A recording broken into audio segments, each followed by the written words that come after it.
All right, peace. This is More Yaakov. Thank you for joining me.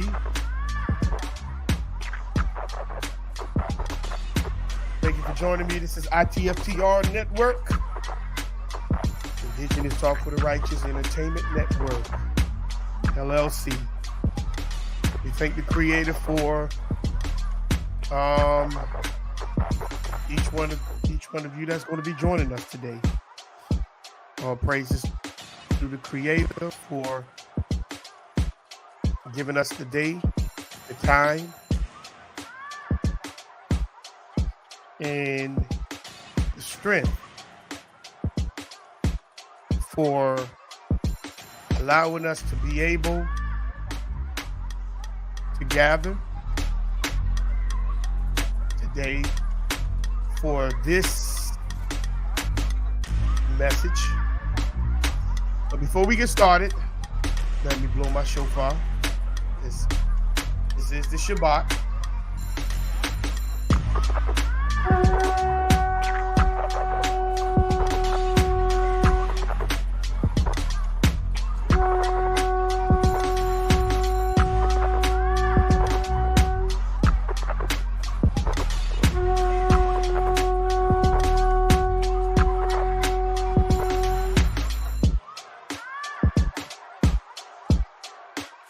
So we thank the Creator for the shofar being blown, the gathering of those who would like to hear this message. But if you don't mind, as you come in, please press the like, subscribe, and share. All praises to Sister Latanya G for being here. All praises. We thank the Creator for giving us the opportunity to come and hear the message once again. We thank the Creator for giving us the mindset, the will, just to be able to praise Him, to give Him thanks, to be able to reverence the name, the attributes, the power, the strength of the Creator and the Creator alone. We thank the Creator just for allowing us through captivity to be able to have food, clothes, shelter, strength to be able to get up on the job, to maintain a livelihood within this oppression of captivity. But we thank the Creator just for giving us the mindset and the eyes to being able to see the truth and recognize the truth. So we thank the Creator for everything and just being the Creator, because if the Creator was not that Creator, we'll be lost. So we thank the Creator for just having the mental to be able to wake up, to recognize the lie that have been sat in front of us, and to recognize the lie as we go forward in this walk. So we thank the Creator. Hallelujah. Hallelujah. Selah. Selah. Today we have a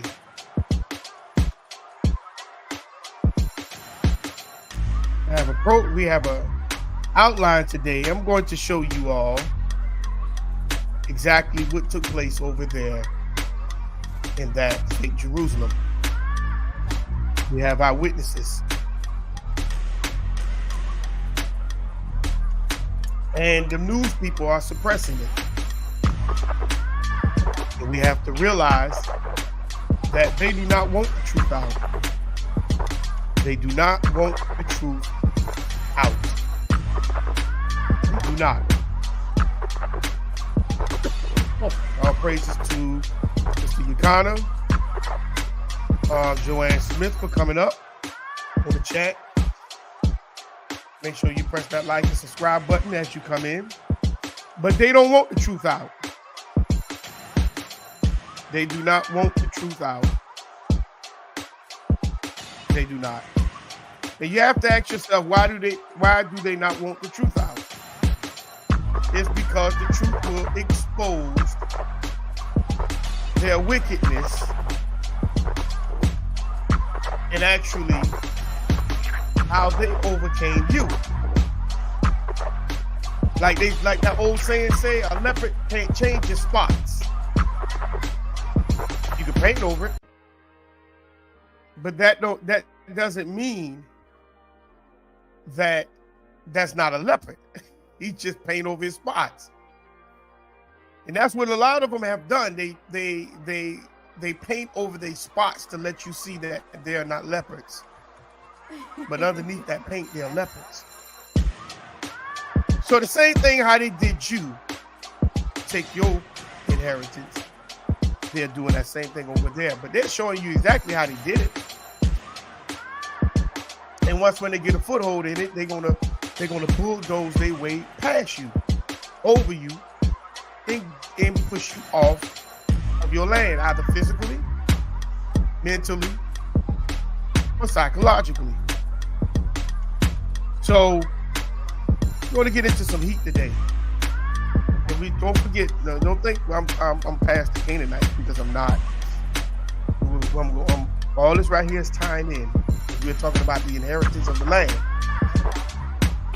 because it's all about your inheritance. It ain't about nothing else. It's about what the Creator has given you and given each nation on this earth. That's why Deuteronomy 32.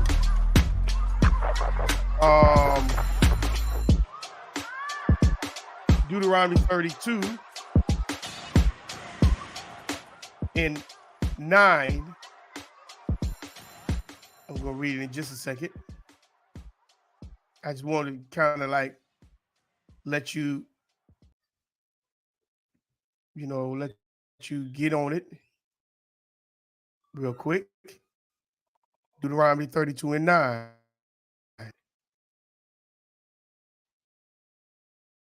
Well, I'm going to start at verse 8.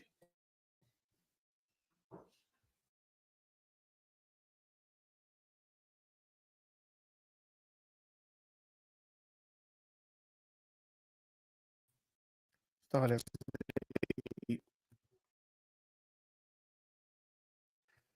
That's why the Creator has given us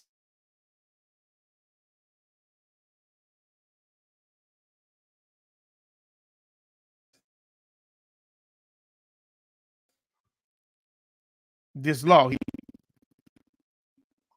Moses this law to give to the Israelites. I have it. Go ahead, what you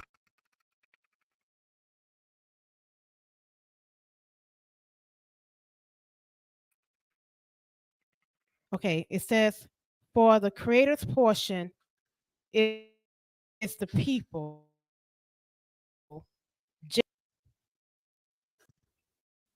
I meant verse 8.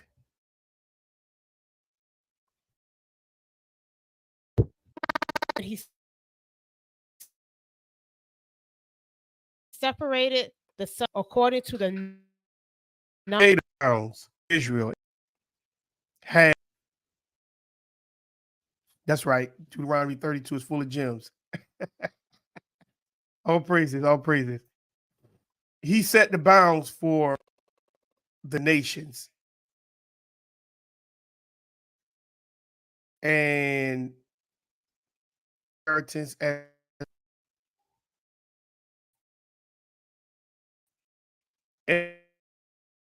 everybody have their own inheritance that they need to.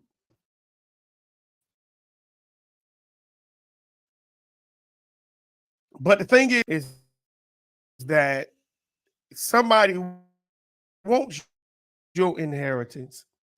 There are people. I wonder what's going on with this computer. Yeah, it's keep talking about Wade is not responding.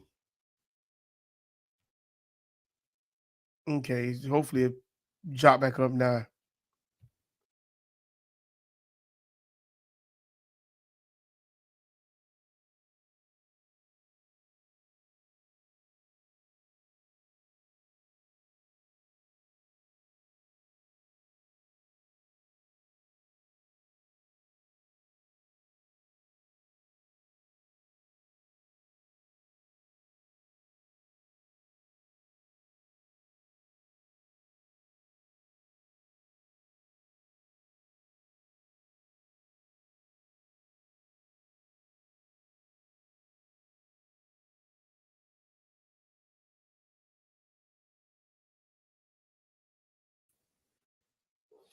All right, I'm back. This computer I guess want to act up today. Hopefully, okay. Now we kicked in. All right. All praises to your comments. Says this computer just acting up today. I don't know why. But one thing we have to remember is that that everyone has is their own inheritance. Everyone has their own inheritance. And because everyone have their own inheritance, we have to remember that you have enemies that wants to take your inheritance from you. Okay, that's why Israel, Psalms 83, it speaks about the enemies of the children of Israel. If they wants to remove you from your land, okay, all praises. Shalom, shalom, sister Zipporah, shalom, sister Latanya, shalom, sister Joanne. All praises to each one of you and everyone that's joining the chat. Make sure you come in and press that like button. My like should match my views. Let my like match my views, please. All right. So everyone wants to take away your inheritance, especially the children of Israel, because you was given the good part of the earth. Okay. You were given the good part of the earth. All right. We're going to go to Deuteronomy 33 and 29. We're going to go there real quick. Deuteronomy 33 and 29.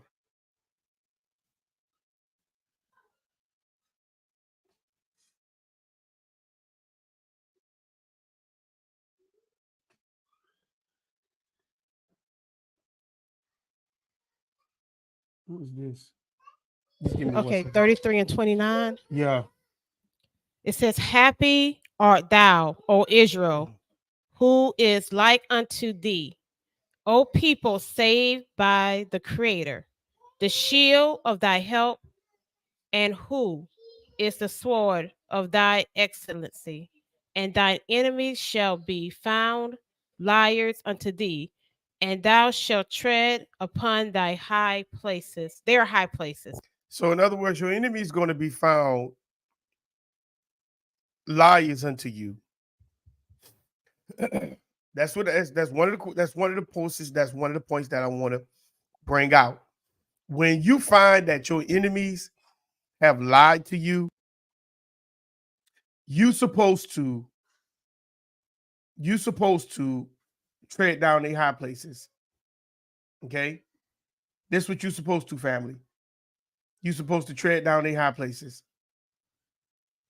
especially if they're found to be liars.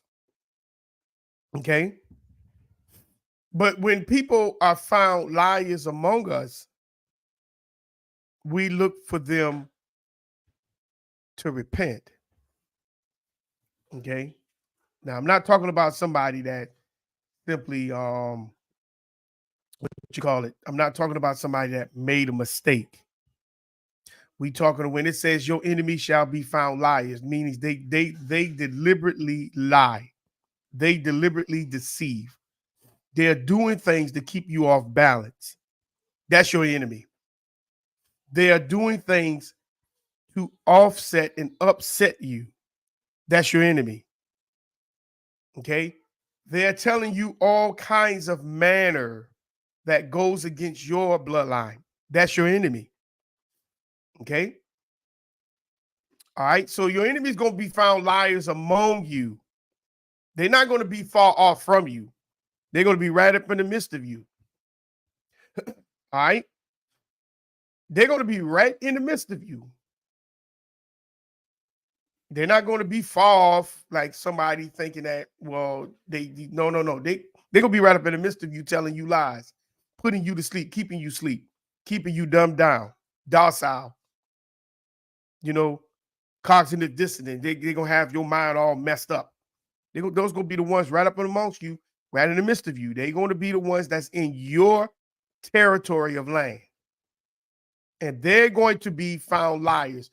And the problem is we keep seeing these lies that these people keep telling us. And instead of us tearing down their altars, meaning telling these folks, you're a liar. I don't rock with that. We keep flowing with that. We keep following the same pattern.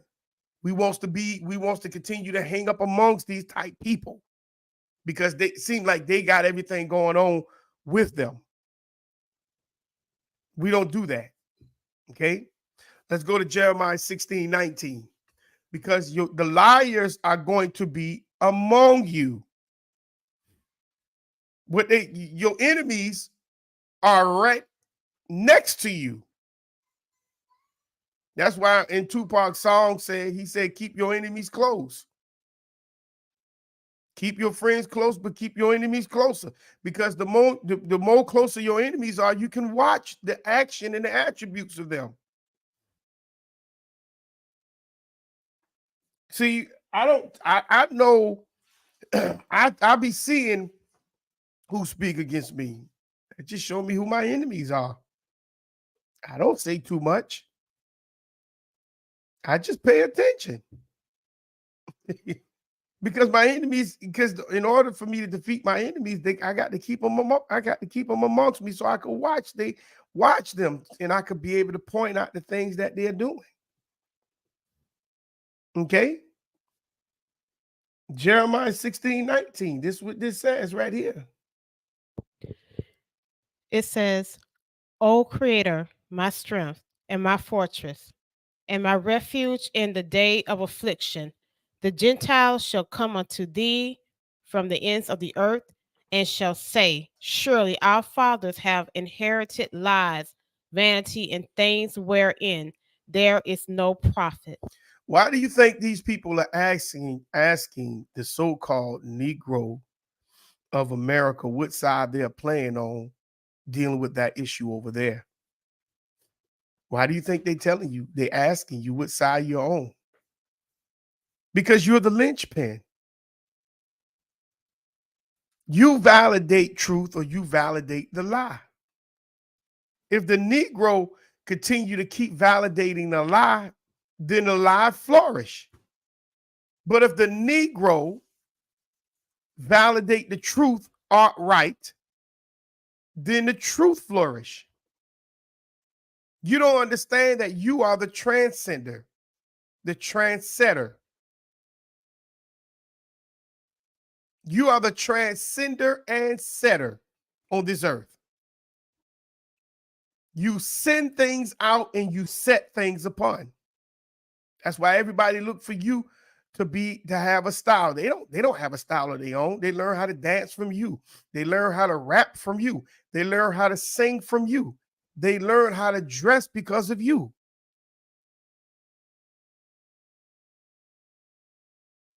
They learn how to do a lot of things. The hairstyle that you have, they learn that from you. They learned that from you, family. But they want you to think that everything came from them.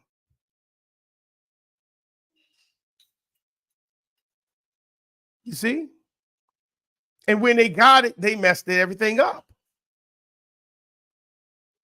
You're the transcender and the trendsetter.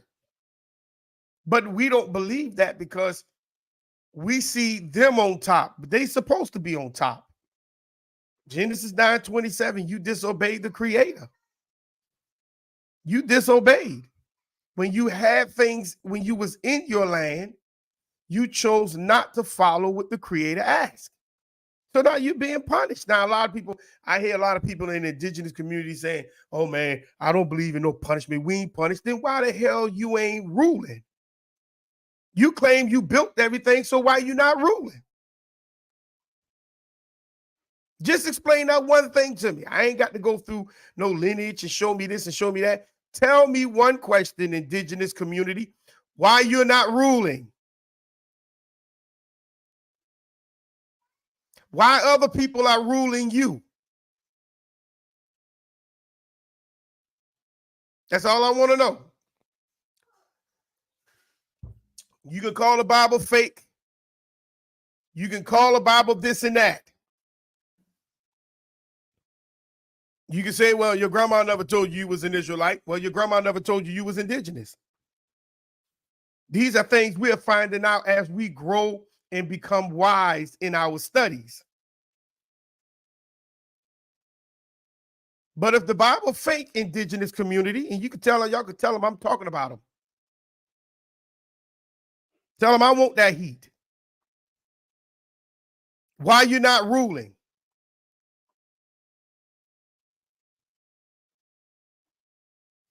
If you built everything, why you not ruling it now? If Genesis 9:27 is not a real verse. That's all I want to know.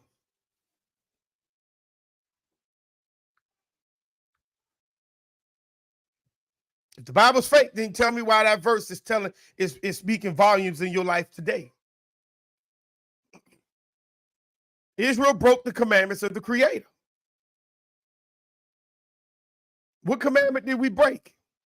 I mean, we broke many of them, but we didn't do what we supposed to have done when we got into the land. Because remember, Jacob and his 12 sons and his daughter were already in the land of Canaan, and they left the land of Canaan because of famine. And Egypt put them. When Joseph was the second in charge of Egypt, and when they finally met up with Joseph, when they thought Joseph was dead, and they found out Joseph was the second in charge behind the Pharaoh, okay? And they put him on the land of Goshen, the good part of Egypt. All right, they overstayed their welcome. Instead of going back home after the famine, they stayed there. Then when they left and went back home, who was still there? The Canaanites, the 7 nations were still there when Abraham, the same 7 nations that were there when Abraham was there. Same 7 nations. They were there doing Jacob, because remember, Jacob's daughter got raped. Deniah got raped by one of the Canaanites. So we still talking about the same nations. When you left home, they stayed in your land. They stayed in your home. They was never a guest. They were a thief. But now all of a sudden, when you go back, you are there, and you did not do what the Creator asked you to do. Excuse me. He asked you to kill them all. Do not let none of them live because of sedition. They broke the law. And some people say, oh, that's genocide. No, that ain't. Israel's not. The Creator did not ask to perform genocide on the 7 nations. The 7 nations took it upon themselves for their own genocide. They were warned not to take somebody else's land, and they did it anyhow. The same way, when you assimilate into someone else's culture, you just committed genocide on your own lineage. Same way. Same way. So they're going to come to you telling you that they were told lies. Okay? They're going to come to you. They're going to come to you, family. So they need you to transcend and transcend truth. And if you don't do it, then guess what, family? If you don't set truth and if you don't send truth and set truth, then you're going to always continue to have chaos. Let me put up one of the first chaos things right here. Let me go here. I'm gonna do the fair use here. Let me put this up. We're gonna put up the fair use copyright. And I'm gonna show you. I'm gonna show you that if you don't set truth, then they're gonna set up their lies. They're gonna set their lies, family. They're gonna set their lies. Let me go ahead and put this up. The fair use symbol. They're gonna set up their lies, and they're gonna keep setting their lies right in front of your face because you're afraid of setting truth. You're afraid of setting truth.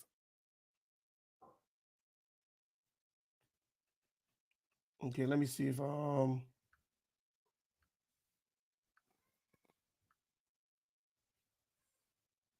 here we go. Had to make sure I'm on point. Okay, here's the fair use symbol. I just want to make sure fair use symbol is being seen because we're going to get into some real stuff today. Okay. I want to do it one more time. This is the fair use disclaimer.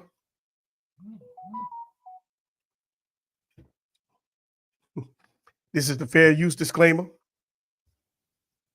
So I want to make sure that the fair use disclaimer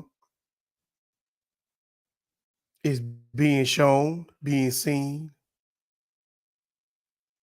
I want to make sure that everyone see the disclaimer.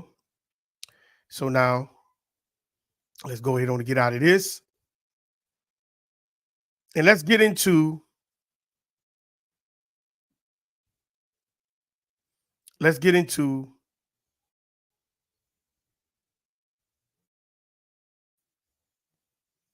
um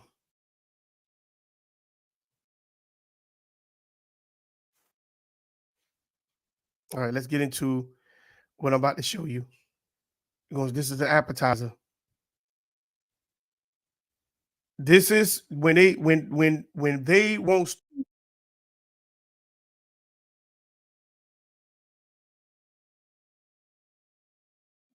Give me 1 second. Give me 1 second. We got something talking today.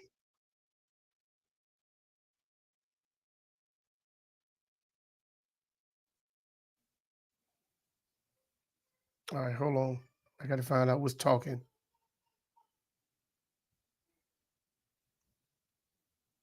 Okay. All right.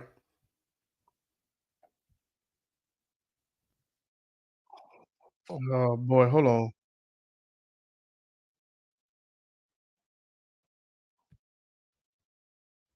Um,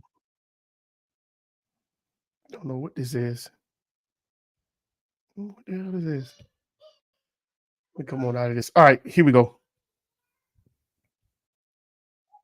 This thing want to act up today. It want to act up today, but it won't stop me from doing what I'm gonna do today. All right, here we go.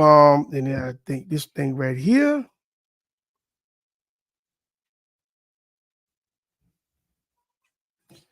This thing just killed my. What the world? This thing. Hold on, just give me a second, y'all, because this thing right here is This thing just cut off some of my stuff. Hold on, just give me a minute.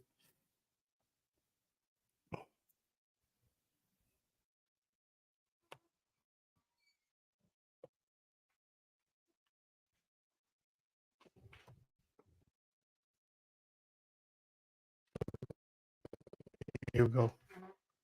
All right, here we go. Here we go. Here we go. Here we go. Here we go.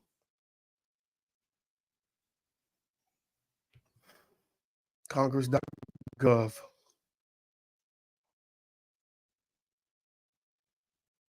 Okay, let me go back in. Y'all can type this in yourself. This is House Resolution Bill 15. Excuse me, House Resolution Bill 559. House Resolution Bill 559. And this is what they're gearing up for, family. This is what they're gearing up for. Okay. They're not going to stop until they put it on the platter. They're not going to stop. They're here to take the inheritance of the indigenous people. Okay. Now, this is House Resolution 559. It's declaring it is the policy of the United States that a nuclear Islamic Republic of Iran is not acceptable. I told y'all this on last week that they're gearing up to fight Iran. Okay? They're gearing up to fight Iran. You can see it on the screen. And they already has a draft. Joe Biden had proposed, and the House Committee of War has already proposed a bill to give Joe Biden unfettered power if he decides to go to war against Iran. Notice they were sending ships and subs in the Middle East. They're even sending troops in the Middle East. And like they say, allegedly, they got troops down on the ground in Gaza.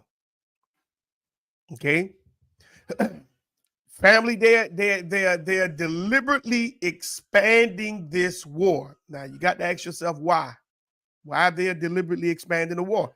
Well, this all gonna fall in line for what I'm about to show you. Okay, because now the question now is, what is all this about? What is all this about? What is all this about? Let's go to Amos 8:11 through 13. Amos 8:11 through 13. Okay.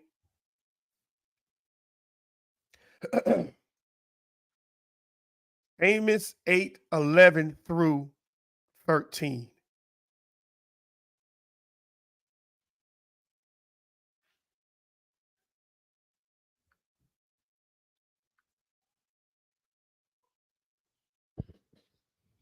Shall not the land tremble for this, and every one mourn that dwelleth therein? And it shall rise up wholly as a flood, and it shall be cast out and drowned, as by the flood of Egypt. You in Amos 8:11 through 13? Oh, okay, I read 8. Salakia. Behold, the days come, saith the Creator, that I will send a famine in the land, not a famine of bread, nor a thirst for water, but of hearing the words of the Creator. And they shall wander from sea to sea, and from the north even to the east. They shall run to and fro to seek the word of the Creator, and shall not find it. So, in other words, you're going to be looking for the word of the Creator. You're going to be looking for the presence of the Creator, many of you, and you're not going to be able to find it. You're not going to be able to find it. So, what's going to happen is you're going to turn and start to read the tea leaves in life and say, oh, this right here is happening, that right there is happening. And you're going to think that, oh, well, this is the end of prophecy. You still want me to read 13? Yeah, read 13. Oh, yeah. Verse 13. In that day shall the fair virgins and young men faint for thirst. It said fair virgins and young men faint for thirst. And that's what you see going on today. Our young people, a lot of our young people don't have guidance and not looking for guidance because they had done fainted. And what it means to be fainted, they done assimilated themselves, or they were taught to assimilate themselves within this beast.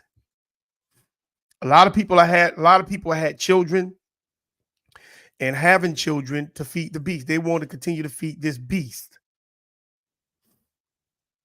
Even the people, even a lot of our children, when coming up, they went to the military, but a lot of people is not joining the military no more. So they say that they're going to now come up with a proposal because they're coming up with a proposal to now get all the men, rather if they are in shape or not, who's who's already in the military, rather in shape or not, to come and take tests to push them up into rank. Okay, they're going to push them up into rank, and they're going to begin to put them out on the streets for recruitment. And if they can't meet recruitment levels, they say they're gonna start having what is called a temporary draft. So be on the lookout for that. They're gonna have what is called a temporary draft till they meet their quota. So that's coming up. I'm just giving you some heat. Okay. A lot of people gonna be looking for the truth and they ain't gonna be able to find it. The truth is, what is really taking place? Should I be focused on this war? You could, but what is that? What good is that gonna do? Focusing on something more so than focusing on you. It's okay to understand the current events, but when I look at current events the same way as when I look at TV, do I understand what I'm watching and what they program in order for me to see? Or am I just looking at the movie for entertainment? Let's go to 1 Samuel 3 and 1. Then we're going to get into the next video. 1 Samuel 3 and 1.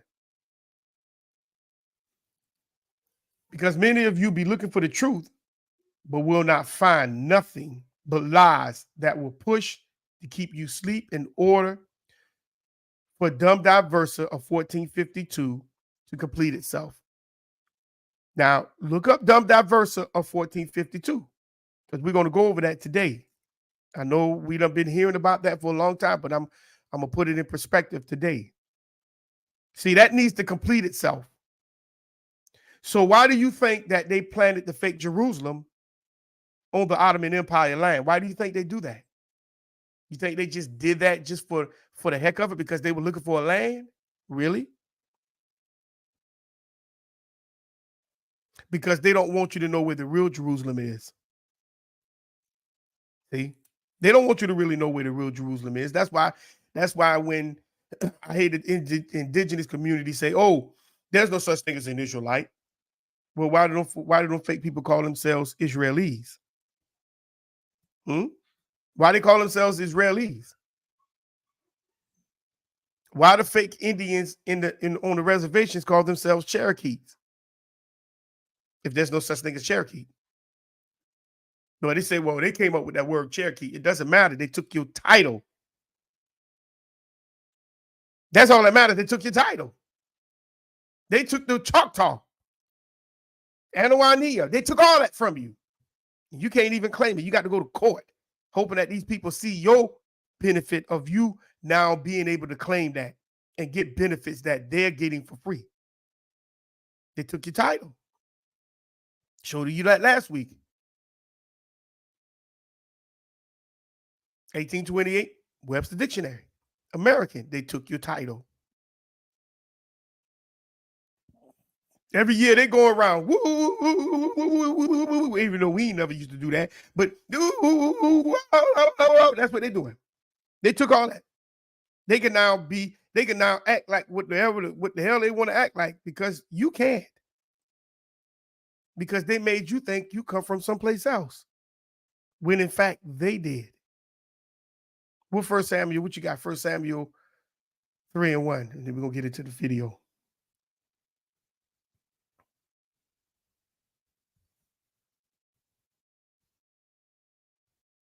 1 Samuel 3 and 1.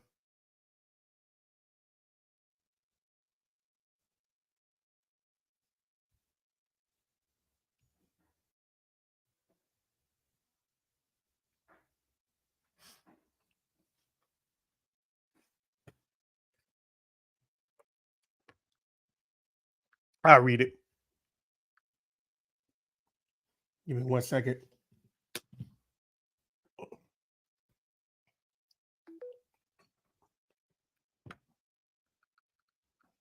You got to remember, you have to remember that the Creator is very hard on inheritance. 1 Samuel 3:1. It says that when the child Samuel ministered unto the Creator before Eli, and the word of the Creator was precious in those days, there was no open vision. See, the word of the Creator has to be precious to you. You have to love the Creator. You have to love exactly the format that He has set for you. See, a lot of us, we claim that the Creator is speaking to us, but we just doing whatever we want to do. We thinking however we want to think. We just believe however we choose to believe.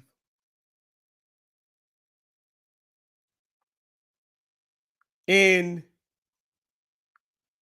we don't understand why things are actually taking place the way it's taking place. So let's get into the first video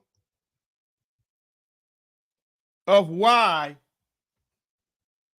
how easy it is for us to be able to accept a lie. And that's what I'm asking you. How easy it is for you to accept the lie? These people can tell you anything, and most of you believe it because you believe that those people over there are the true people anyhow. So let's start out with the first lie that they have told over there. Notice it says this video may be inappropriate for some users because I'm not going to show the whole video. Trust me, I'm not going to show the whole video. But this is fair use in there. Fair use, I already showed a fair use symbol. But this is Fox News. This is Sean Hannity. And this is Cornel West and Alan Dershowitz is spewing over the thing when that thing happened over there. Let's get into it real quick. I'm not going to show the whole thing. I just want to show one little small thing that they said. I'm talking about the context. Here, when they talk about the babies, because this one got a lot of people upset, angry. This one got people mad and roused and say, oh no, we got to go. And then they started calling these people barbaric, terrorists. I'm not saying that Hamas is right. Hamas was right at what they did. I'm not saying that they were wrong, but I'm just focusing on the lie. And it was told that these people had beheaded children. Let's start it right here. Fair use, fair use.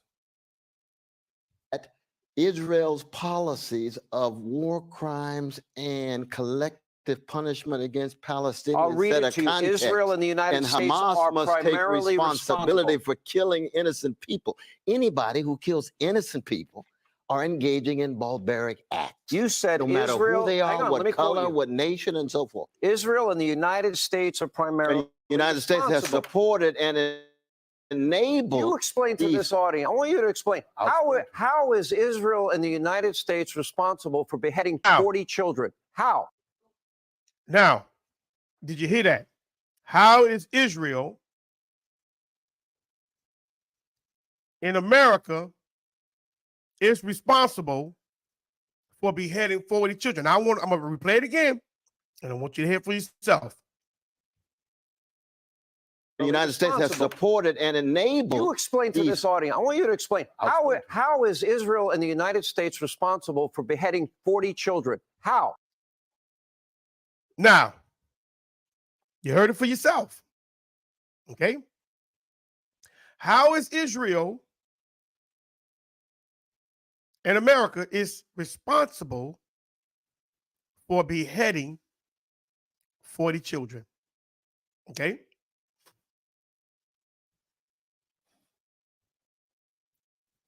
Let's go to Proverbs 29 and 18. While I cue up the next verse, while I cue up the next video. How is Israel in America is responsible for beheading 40 children? Okay? How?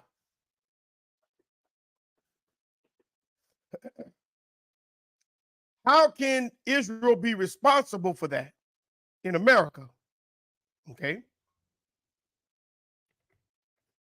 Okay, you said Proverbs 29 and 18. Proverbs 29 and 18. Where there is no vision, the people perish, but he that keepeth the law, happy is he. Now, where there's no vision, the people perish.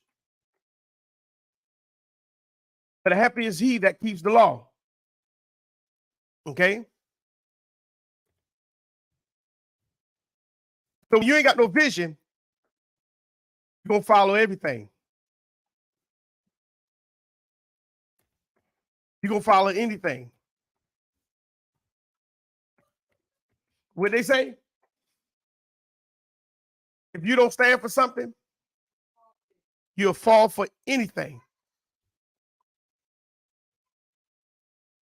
So you heard on Sean Hannity's show that he said 40 babies. How is America in Israel is responsible for that?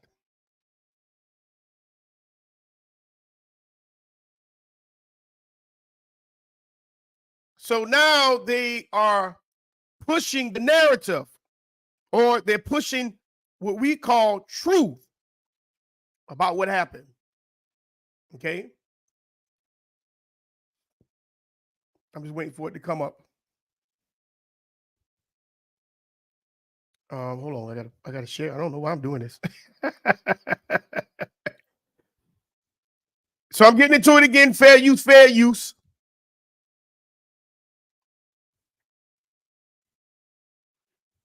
Fair use, fair use. Here's your president, Joe Biden,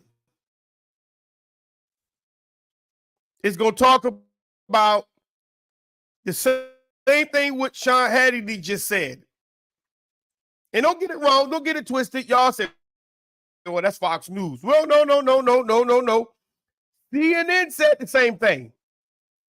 MSNBC and all these other news stations said the same thing. Okay? All right? So now here's your president. He said, let's see if that was true. And let's see. Beheaded Israeli babies, a claim that is still in serious dispute. Let's watch what he said. Hold on, let me start from the beginning. There you go. President Joe Biden says that he saw pictures of beheaded Israeli babies, a claim that is still in serious dispute. Let's watch what he said. I never really thought that I would see and have confirmed pictures of terrorists beheading children. I never thought I'd ever, anyway, but there are countries in the region that are trying to be of some help, including. So if you paid attention to what he just said, he sat there and said he saw babies being beheaded. Let me replay it again. I'm gonna let the video play. Not going to interrupt it. I'm gonna let it play. Let's go. President Joe Biden says that he saw pictures of beheaded Israeli babies, a claim that is still in serious dispute. Let's watch what he said. I never really thought that I would see and have confirmed pictures of terrorists beheading children. I never thought I'd ever, anyway, but there are countries in the region that are trying to be of some help, including Arab nations that are trying to be of some help. So, anyway. Now, according to the Washington Post, a White House spokesperson later clarified that United States officials and the president have not seen pictures or videos of beheaded children or seen reports independently confirming that. The spokesperson. So if he didn't see no video or no pictures to confirm any of that, Why would you sit there and say that?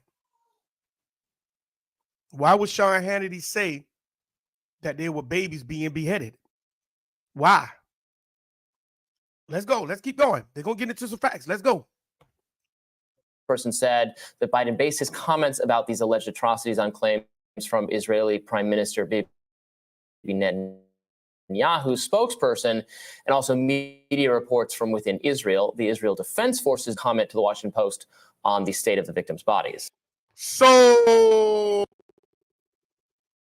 they got all the information from the Israeli government. And for them getting the information from the Israeli government, they now push this information out through the media to get you to believe it. Let's keep going. And just this morning, CNN reported that Israel cannot confirm the specific claim that babies were beheaded in a Hamas attack, according to officials contradicting previous public statements. Meanwhile, Israeli photojournalist Oren Ziv, who covers conflicts in the region and was allegedly part of the media tour, commented on X, "I'm getting a lot of questions about the reports of Hamas beheaded babies that were published after the media tour in the village. During the tour, we didn't see any evidence of this, and the army spokesperson or commanders also didn't mention any such incidents." Ziv goes on to say, during the tour, journalists were allowed to speak to the hundreds of soldiers on site without the supervision of the Army spokesperson team. I-24 reporter said she heard it, quote, from soldiers. Soldiers with Kfar Aza yesterday didn't mention beheaded babies. The Army spokesperson stated, "We cannot confirm at this point. We are aware of the heinous acts Hamas is capable of." Ziv also says, quote, "This doesn't mean that war crimes were not committed. The scene in Kfar Aza was horrific, with dozens of bodies of Israelis murdered in their homes. Sadly, Israel will now use these false claims to escalate the bombing of Gaza and to justify its war crimes there." That's according to that source. Now, as we covered yesterday, CBS News reported that an IDF spokesperson told them that more than one Israeli soldiers have seen young children that were decapitated. And in addition, the head of a civilian emergency response organization told CBS News that he had seen these atrocities. Hamas has denied the allegations that the organization committed crimes against women and children. Hamas has rejected allegations that it committed crimes against women and children. This is the quote: "Some Western media outlets continue to spread Zionist slander and lies about our Palestinian people and their resistance, which falsely and slanderously promoted allegations that members of the Palestinian resistance beheaded children and assaulted women without any evidence to support their lies and claims. Hamas strongly condemns the baseless allegations." Why do that? So you see, they didn't have no answer or proof when directly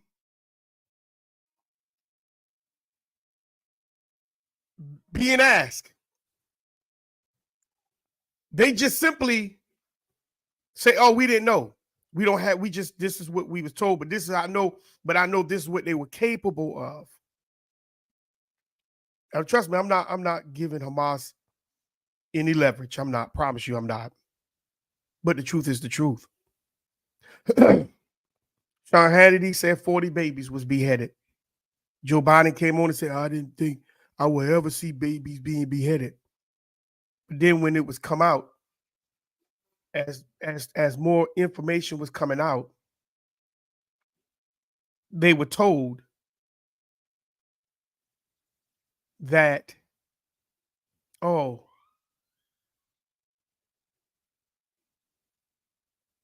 they don't have no claims of it. So if they lie, family, they gonna be found liars among you. If they're easily to lie to you about something like this, to take them to war, imagine what they're lying to you when they report the news to you or when they show you movies on your TV. But y'all think it's harmless. No harm, no foul, right?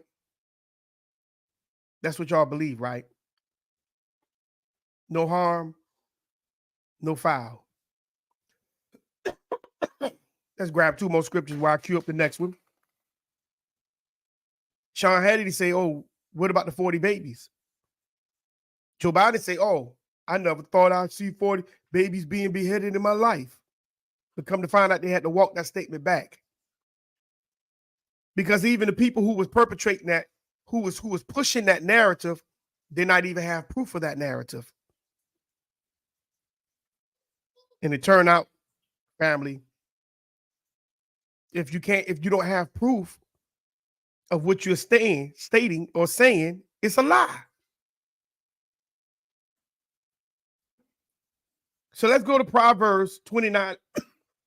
Excuse me. Let's go to Proverbs 29:18. Oh, excuse me.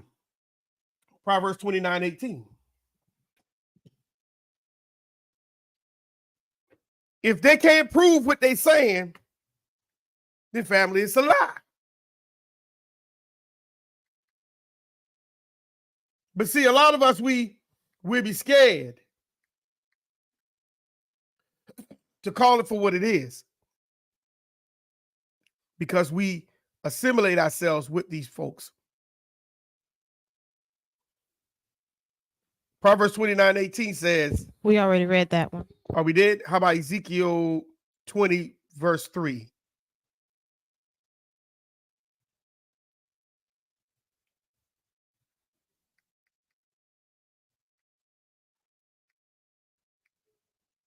Ezekiel 20, verse 3.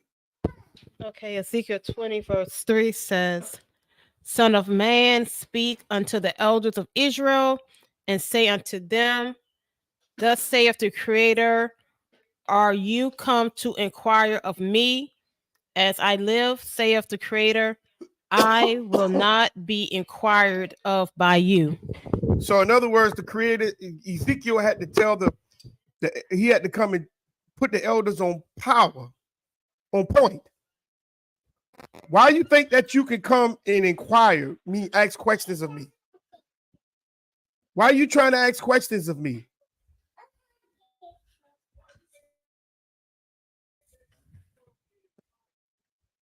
You got the mic open. Why are you trying to ask questions of me? I won't be asked. You can't do that. And I'm gonna show you why in a minute, why the Creator reject a lot of our elders. I'm gonna show you why the Creator reject a lot of our elders. And I know a lot of people don't like this truth. It's okay. Because a lot of people already have a narrative in their mind at what they want to believe. And the reason why he rejected a lot of our elders is because, let's drop down to verse 31. This is why he rejected a lot of our elders. Same chapter, same chapter, drop down to verse 29.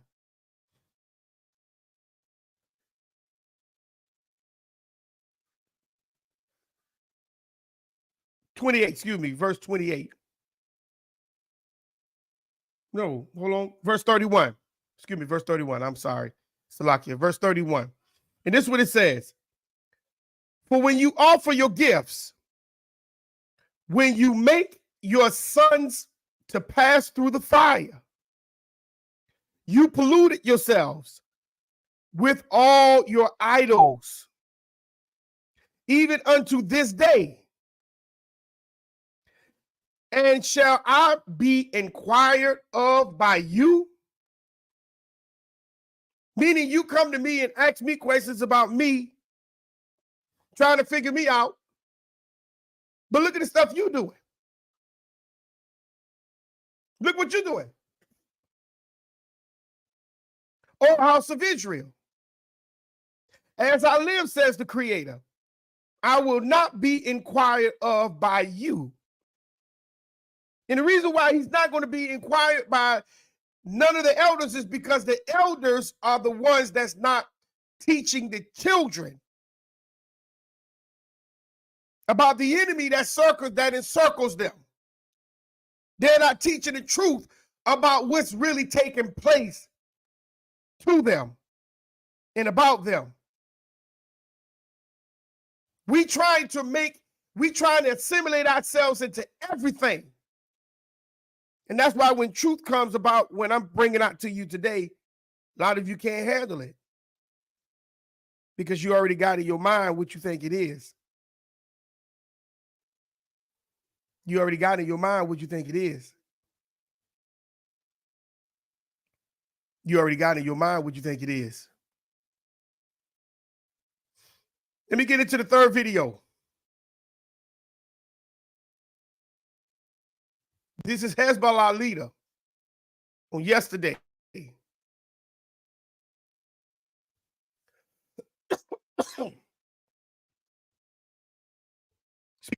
Just people.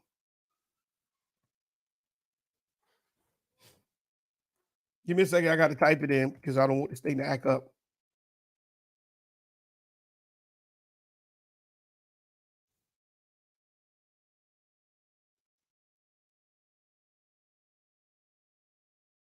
He was speaking.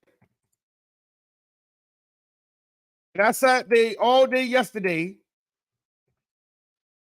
watching his speech.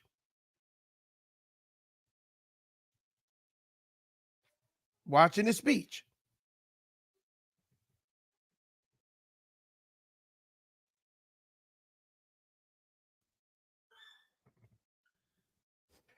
And I say, okay, I just want to hear what he had to say.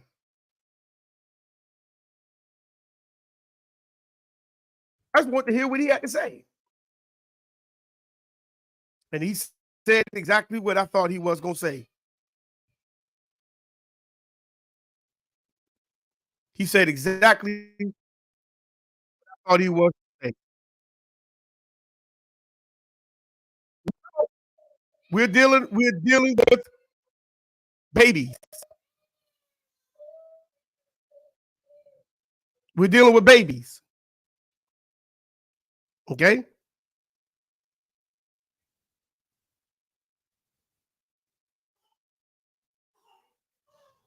We'll start right here. See, a lot of people can't take this. But it's all cool. Now, I said we're going to drop some heat today. Not just on this. We're going to drop some heat on America, too. So let's see what he say. Did he get some information, too? Did he get some information? Let me crank my video back up.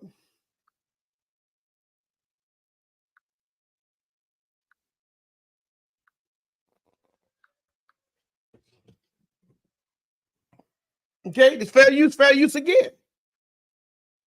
Fair use for everything I used today. So let's listen to what he say. Let's go. And this was a perfect timing by the commanders of Al-Qassam. It seemed that they have had a long night, drunkards, not only in Gaza envelope, but also to come out. They came out in a historical state, angry, in an insane fashion. That's why when they had it to recapture the settlement within Gaza envelope, they perpetrated massacres against the Israeli settlers, not Hamas. Now we start to hear and read reports and investigations providing evidence that it was the Israelis who perpetrated the killing among the Israeli settlers. And in the near future, when the dust settles, the whole world would come to know that all those killed within Gaza envelope were killed self, who was acting insanely. So why he said that the Israelis kill their own people? Where he's getting that from? Where is he getting that from? That they kill their own people? Because Sean Hannity said Hamas decapitated 40 babies. Joe Biden say, "Oh, I never thought I would ever see babies being decapitated." But then I just showed you the Hill independent news station said, and then when they did the investigation, they said, "Oh, that was a lie." Now you got the Lebanese chief saying that the reports are coming out saying the Israelis kill their own people and blaming it on Hamas.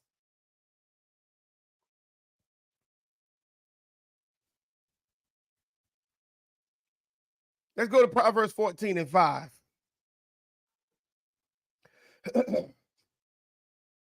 Where did he get this report from?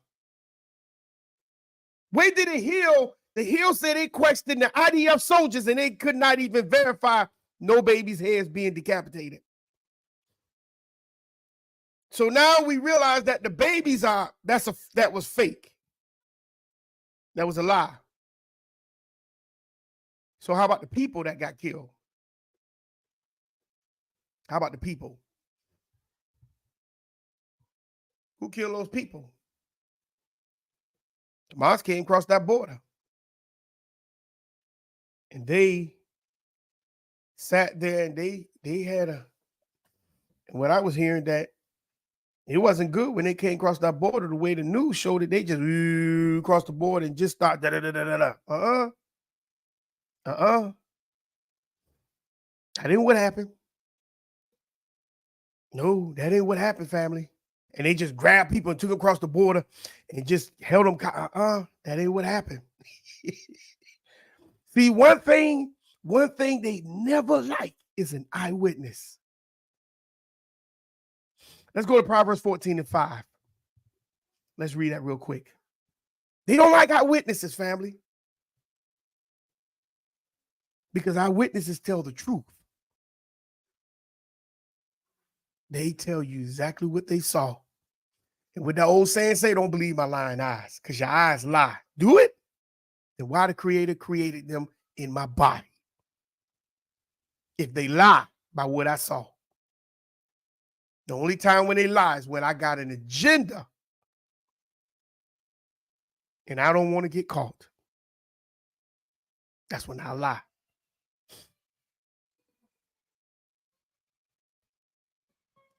So Proverbs 14:5, let me read it.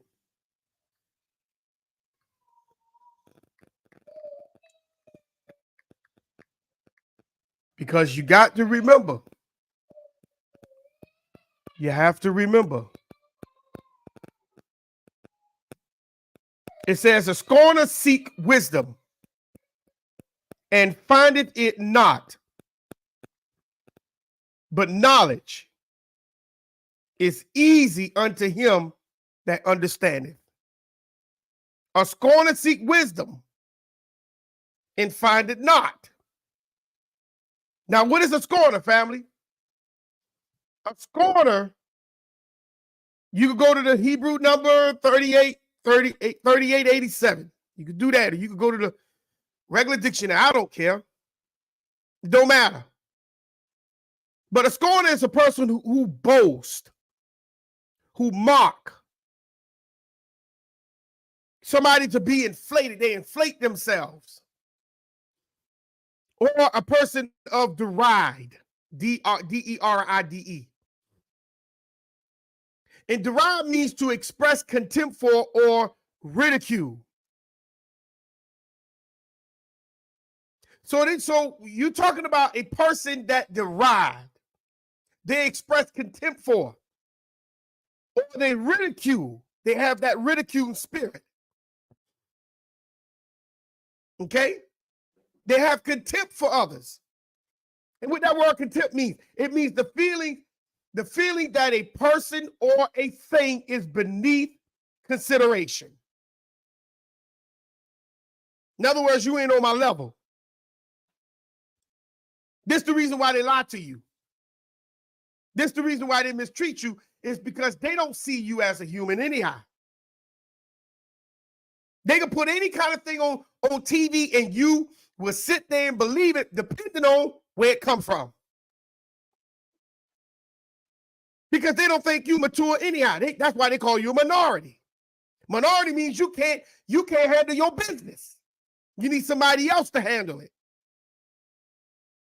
Minority don't mean few in number. It means you're immature in your thinking of business.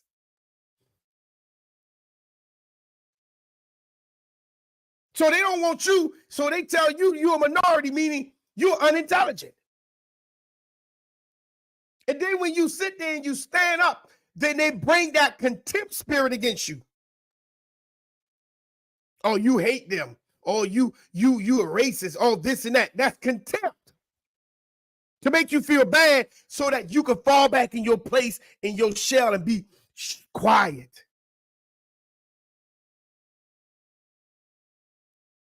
See, they don't like people who speak out and tell the truth.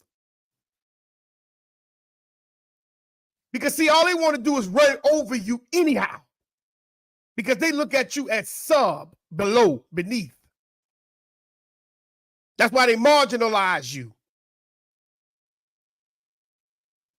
That's why they look at you and don't have no type of adversity or no type of shame when something happened to you. They don't care.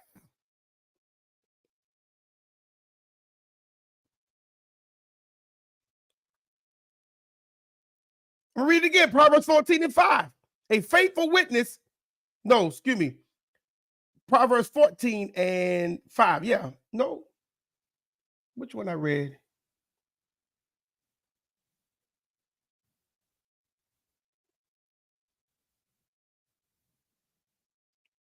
Which one I just read? No. That's it. Proverbs 14:5. I don't know where I get that from. You want the one that says a righteous man hateth lying? No. Oh, no. Yeah. No, I got the wrong definition, but you can read that one, 14:5.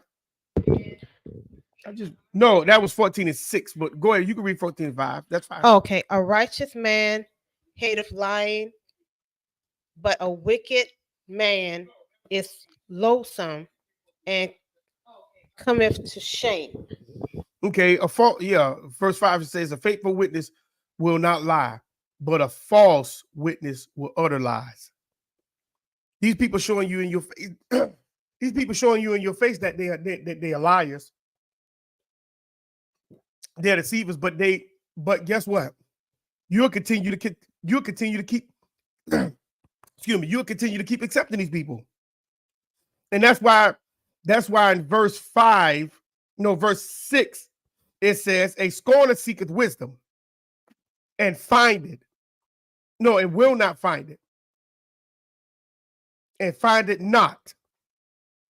But knowledge is easy unto him that understandeth. See, when I come to an understanding, then I understand what's really behind door 2 or door 3 and door 1. Because I came to that understanding because I'm seeking to understand. I'm not seeking just to know so it's that I can have one up on you. I'm not doing that. See, a scorner is the one who contempts, look beneath you. Now we ain't the same people.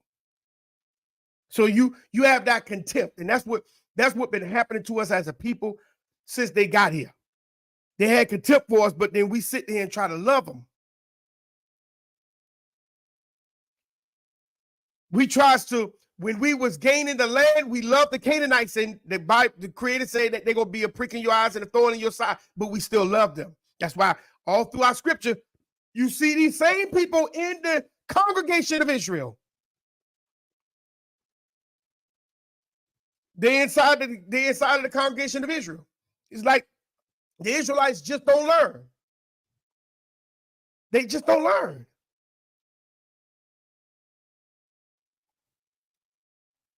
They just don't learn.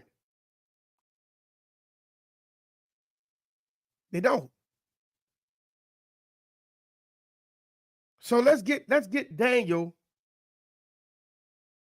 Let's get Daniel 12 and 5, and I'm gonna key up the next video. Let's see where they're getting all this stuff from. Let's see where Hezbollah leader got this from.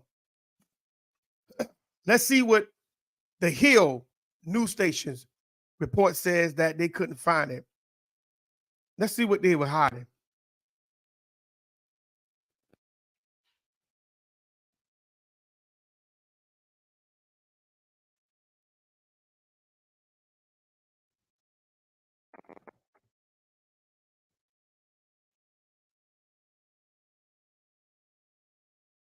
Let's see. Mm-hmm.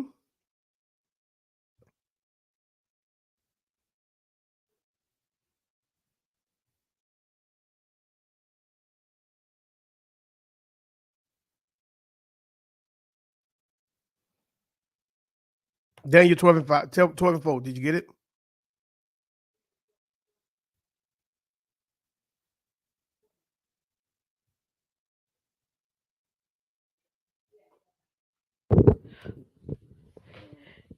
Yea, he had power over the angel and prevailed.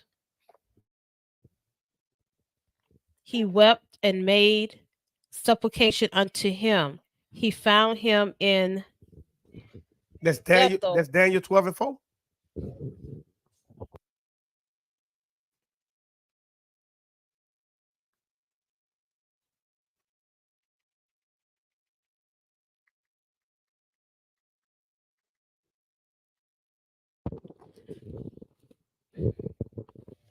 Yea, he had Daniel.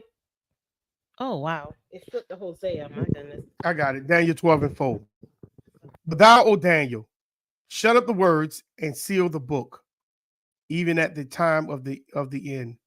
Many shall run to and fro and seek, and many shall run to and fro, and knowledge shall be increased. That means a lot of people is going to gain knowledge. Okay, a lot of people gonna gain knowledge. They're gonna be going around, going from this place to that place, trying to seek knowledge, trying to gain this type of understanding, get this understanding, blah blah blah blah blah. This is what they're gonna do. This is what they're gonna do, family. All right, they're gonna go around seeking. They're gonna go around seeking what they can gain from this YouTube, that YouTube, this person, that person. They're gonna gain all the knowledge. But when you ask them about them studying, they don't want to do that. Nah, they ain't trying to do that, family. They're not trying to do it. See, everybody's going to have knowledge. Everybody's going to have understanding. But is that the right knowledge? Is that the right understanding? Let's go. Fair use, fair use. Let's see where they get this from. I'm waiting for this thing to come through.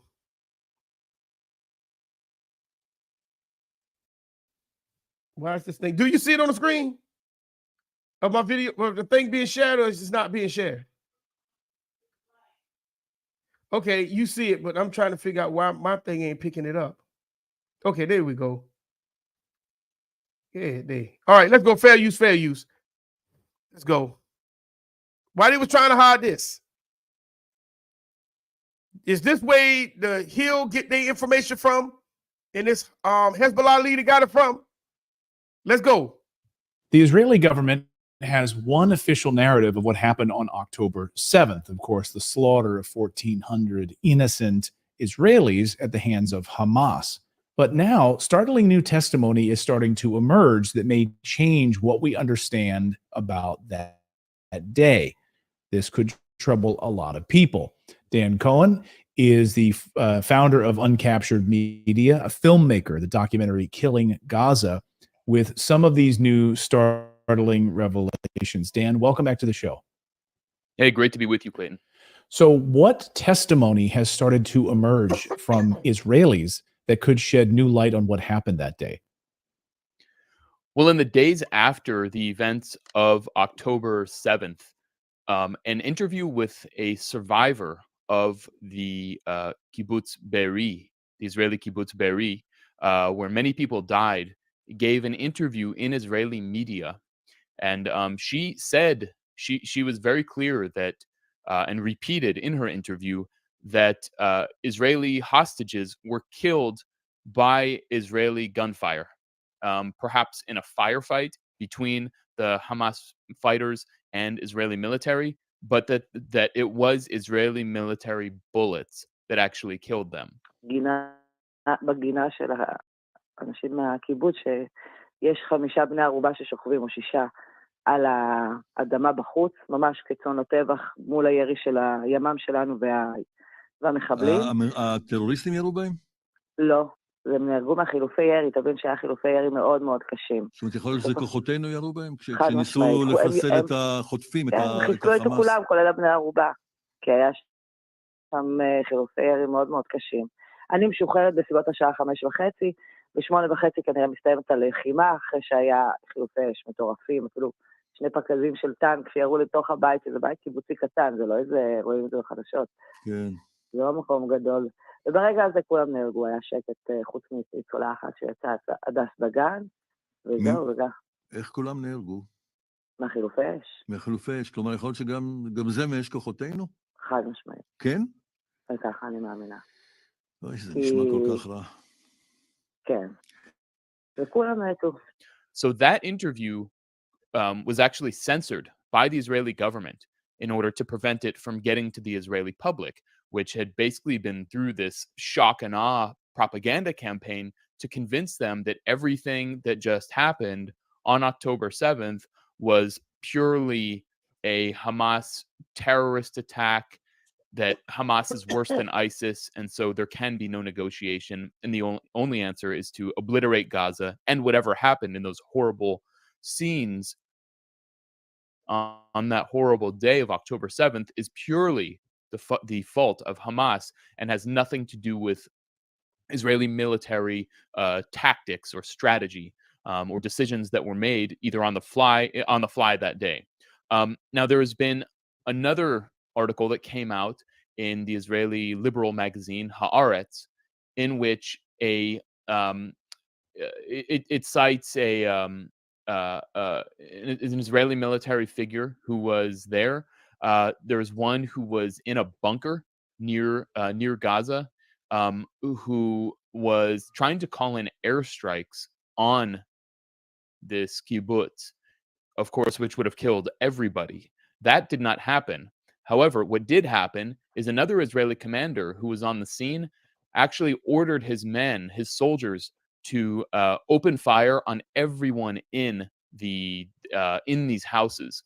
So the Hamas militants were inside these houses with Israeli hostages, under the belief, apparently, that because they have hostages, they'd be able to get back into Gaza as others had.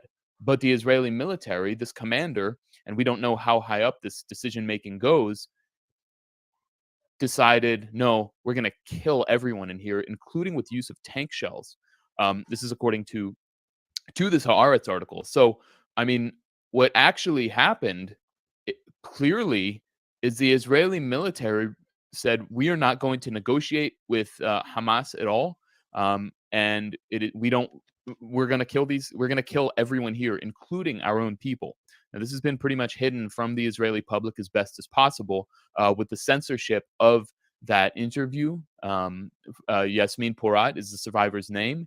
And but now that has been published in Haaretz. So, I mean, it raises way more questions about what actually happened, not only in Be'eri, but in other places too, where many Israelis were killed.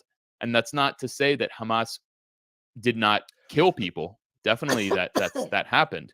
But, you know, Israel apparently clearly killed its own people in order to avoid negotiations. So a couple of questions here, right? Because immediately people would say, well, obviously, all right, well, come on, Dan, this has got to be friendly fire, right? That it was probably friendly fire. And in the scuffle of the moment, the Israeli military dealing with Hamas terrorists, which just invaded, and were carrying out this brutal attack, that yes, clearly there was going to be people killed accidentally, that it would have been friendly fire.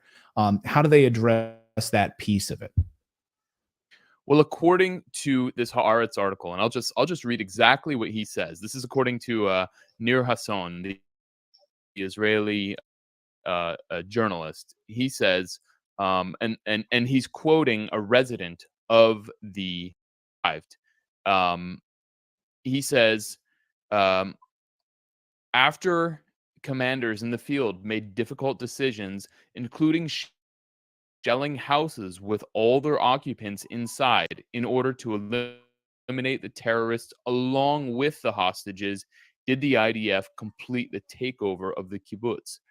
The price was terrible. At least 112 Be'eri people were killed. So there's also there's another one on October 11th that that quotes a guy named Erez, a deputy commander, and he says they fought inside the kibbutz from house to house with the tanks. We had no choice.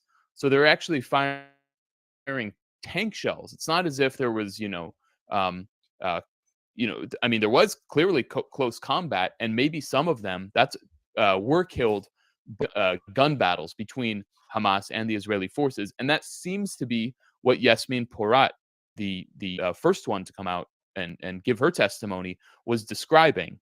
However, so she came out and said that it was friendly fire. Is that like that's what she was describing? She was saying that yes, that Israelis were killed by Israeli gunfire, not that the Israeli military decided pure only to kill their own people, but so basically at first what we learned from her testimony is that best case scenario is that it was friendly fire, between in a clash between the two sides. But later with the publication of these other articles, what became clear is the Israeli military made a decision in the field to kill everyone there using tank shells and just opening fire on the houses where Hamas was holding these hostages. We have to look at this in context of something called the Hannibal Directive, which is an Israeli military procedure to kill any Israeli soldier taken captive by enemy forces. So now I want you to pay attention. He said the Hannibal Doctrine. Let me go back again. Let me rewind that. The Hannibal Doctrine. Let's go.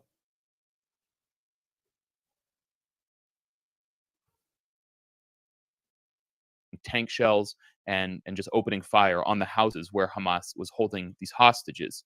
We have to look at this in context of something called the Hannibal Directive, which is an Israeli military procedure to kill any Israeli soldier taken captive by enemy forces. So the Hannibal Directive saying for Israel to kill any of its soldiers who's being held captive by the enemy. That's Israel's directive. Let's keep going.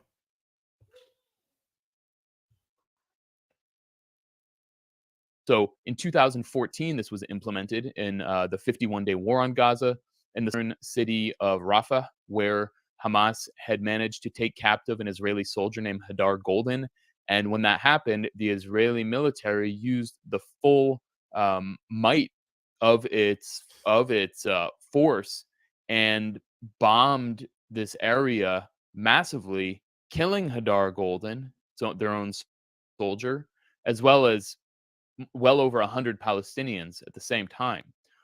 This became known as Black Friday among Palestinians. So this is the Hannibal Directive, and I think what we saw in Be'eri, where this occurred on October 7th, is the very same logic as what happened in 2014 in the Hannibal Directive, that we are not going to allow any Israelis to be taken captive, taken hostage. So we're just going to kill them all. So then there can be no negotiations. And then look at what's happening inside the Gaza Strip, where hundreds of Israelis are held hostage and captive by Hamas, and Israel is doing nothing, at least publicly, to secure their release. There's no negotiations that anyone knows about, and is instead bombing the entire place to smithereens, turning it into a big pile of rubble and killing, we're well over 5,000 Palestinians dead, including 400 overnight. And according to Hamas, dozens of Israeli hostages have been killed in the bombing too, which makes perfect sense. So, I mean, is the Hannibal Directive, this policy of Israel killing its own people to prevent negotiations, is this being applied throughout the Gaza Strip? Israeli sources have told me that they thought it was a great mistake for them not to have done more to try to get those initial 200 or so hostages back immediately within the first 24 to 48 hours. And now, in many ways, they become a significant liability. And what I'm hearing from different Israeli sources is these hostages will likely not be living for very much longer, especially as this ground assault unfolds. Does that comport with what you're hearing from your sources as well? Yeah, absolutely. I mean, the families of the hostages are absolutely desperate. They're demonstrating outside of Hakiria, the Israeli Defense Ministry in Tel Aviv. And in fact, there's a video that went around of people attacking the families and calling them traitors and saying they hope those hostages die. So there's an element of Israeli society that fully agrees with this logic that, no matter what, the state is above, is more important than the people.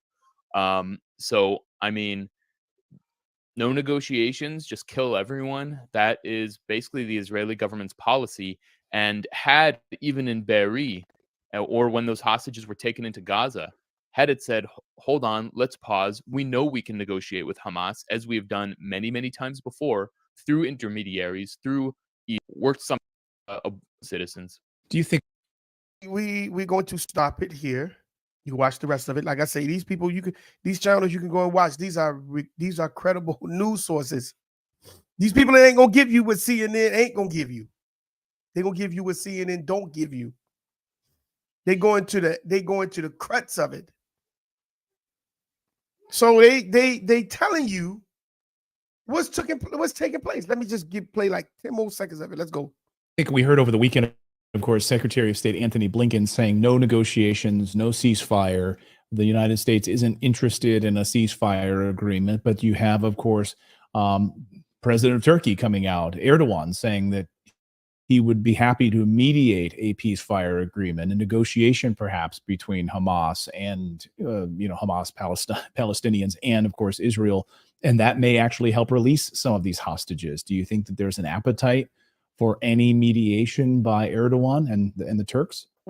So they're not trying to negotiate to get them folks back. They're handling doctrine. Let's grab a couple of more scriptures while I queue up the next one. We got some heat. I got some more heat coming now.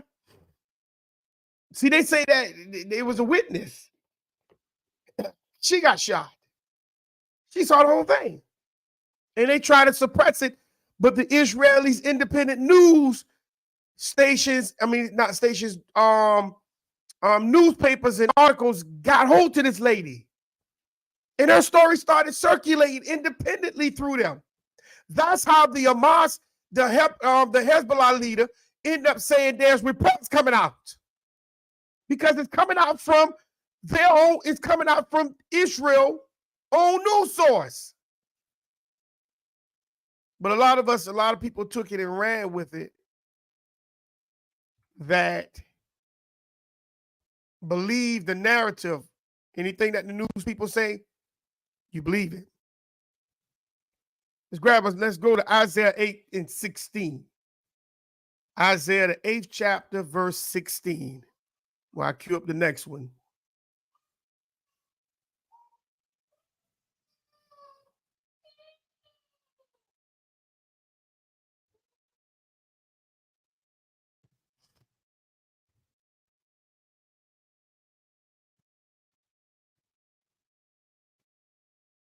It's Isaiah 8:16. I'll pull it.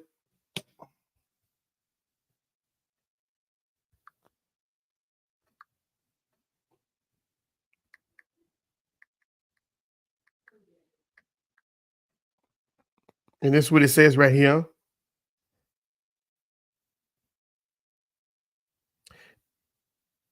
It says, let me start at verse 15. But many among them shall stumble and fall and be broken and be snared and be taken.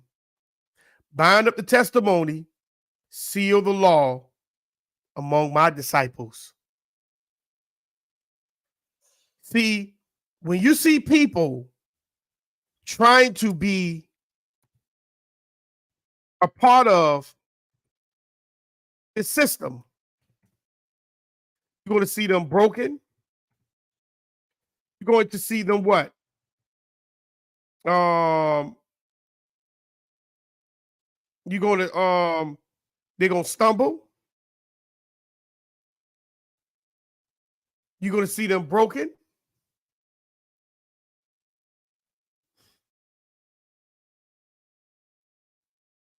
You're going to see them get caught in snares.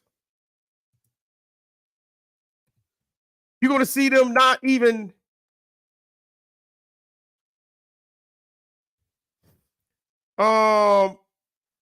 they're not going to be whole, family. They're not going to be whole, family.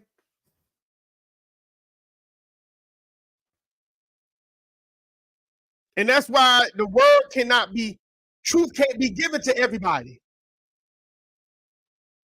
Because everybody's not equipped for the truth.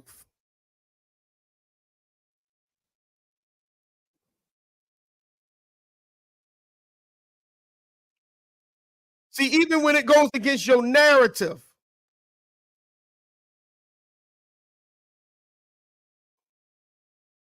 let me cue it up.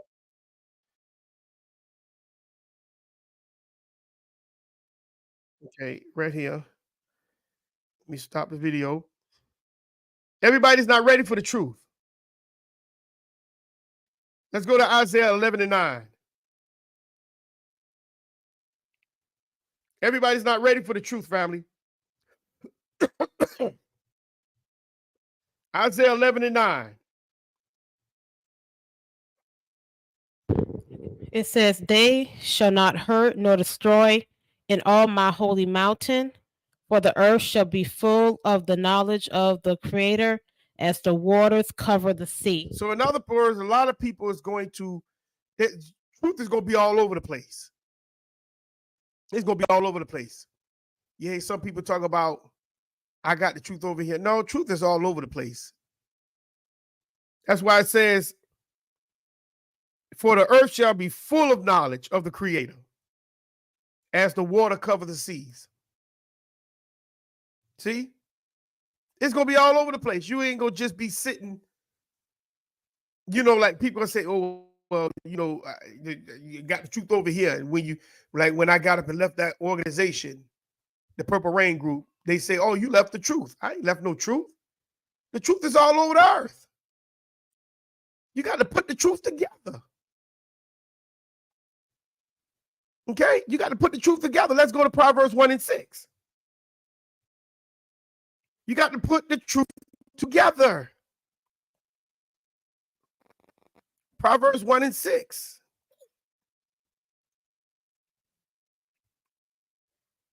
Let me grab it.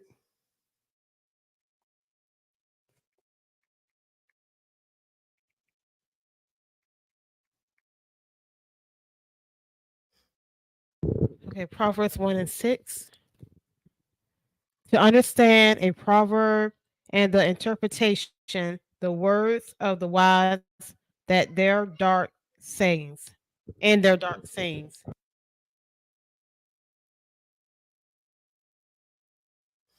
Okay, it says, let's do it. Let's do first. Well, read verse 5 and then jump to 6. Verse 1 and 5. 1 and 5. A wise man will hear and will increase learning, and a man of understanding shall attain unto wise counsels. To understand a proverb and the interpretation, the words of the wise and their dark sayings. Right. And then verse 7 says, the fear of the Lord, the fear of the Creator is the beginning of knowledge. Okay, the fear of the Creator is the beginning of knowledge.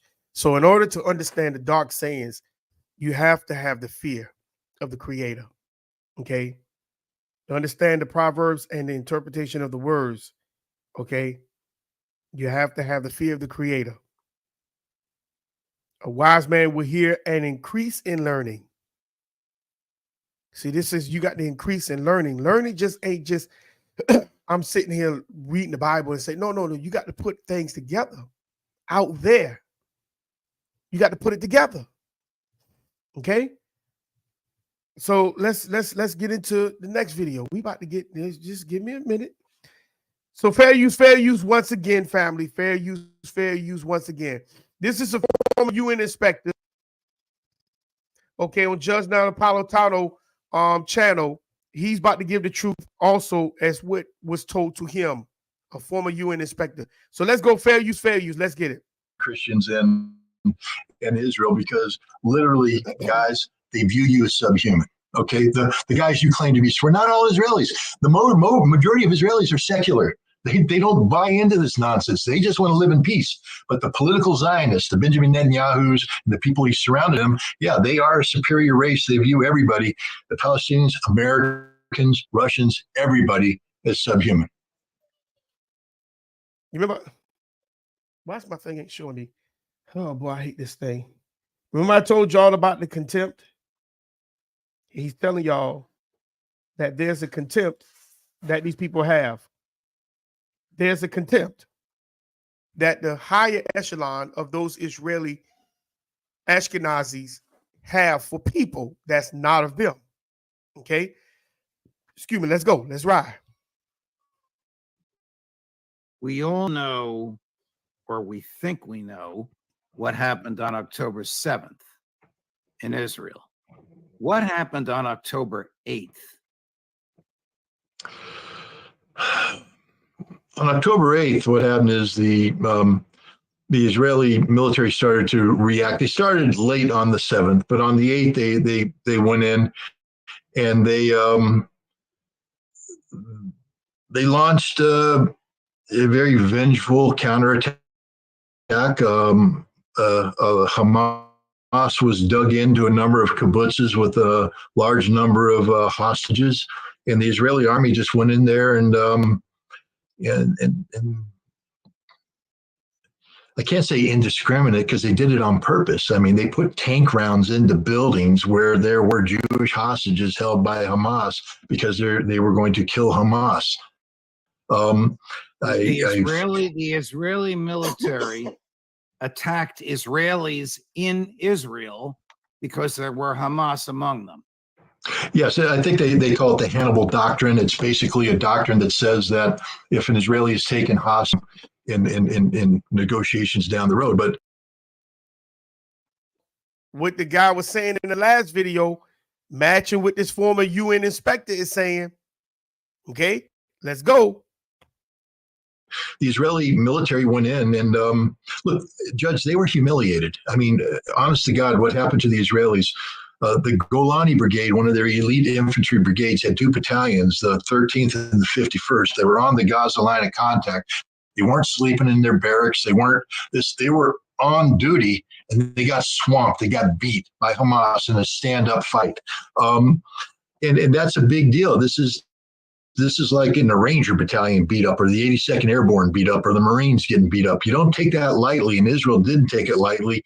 And there's a lot of revenge here. They were told to get the border secure. That was the political order down, secure the border. You can't secure the border if Hamas is dug in on the kibbutz, which are part of the military belt around Gaza. So as long as they were there, you had to get rid of them. They weren't going to turn this into a negotiation. They just went in and they killed everybody. There's a lady who gave an interview, a very powerful interview, and she said there were 20 hostages, about 8 Hamas fighters, and when it was done, there were 8 dead Hamas fighters and 18 dead hostages. She and one other lady survived. Go. He just gave you the confirmation of what the young lady had said who was there. She was a survivor.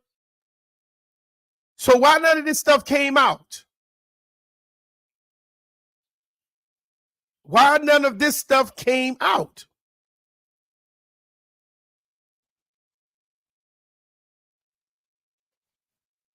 Let's go.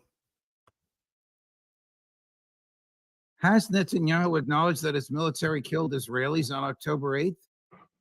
Look, some of the Israeli press are trying to talk about this. They're getting the stories out. Haaretz has run similar things, similar narratives of this nature. But no, it's something that's been actively suppressed. And not only that, but Israel is deliberately flipping the script and accusing Hamas of killing people. For instance, you've had Israeli colonels take people to buildings that have been clearly hit by tank fire and saying, look what Hamas did. Hamas did this. Hamas did that. Now, indirectly, I guess you could say that. It wouldn't have happened had Hamas not come across the border. But the munitions that destroyed that building and killed the Israelis inside were Israeli munitions. So you heard what he said. Yes, Hamas came across that caused the firefight. But they used tanks inside buildings where their own people was being held at. Wow. Was that the decapitation that they was talking about?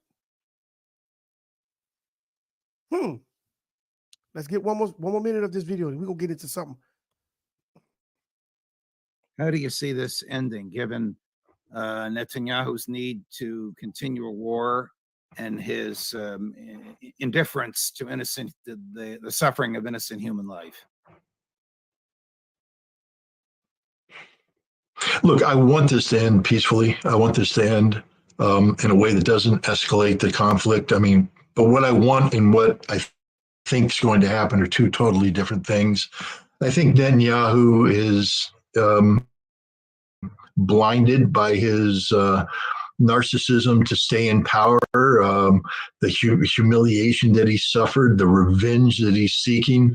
I think he's gone too far. We saw that with the camp. I think Nasrallah and Hezbollah is under tremendous pressure.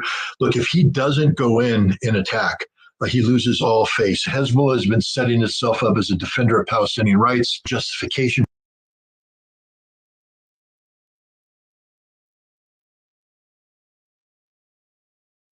They've been lying to us in place. They've been lying, family. And a lot of us bit that lie. We ate that lie. We ran with that lie. And even if they tell you, you go out in and you tell them, hey, this is not true, they're going to ridicule you. They probably would try to, if they knew where you work at, they'd probably try to take you off your job simply because you went against their narrative.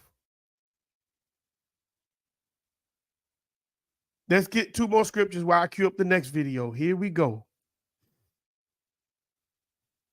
Remember when the wall started, just before that wall started in Gaza. Let's go to Proverbs 14:5.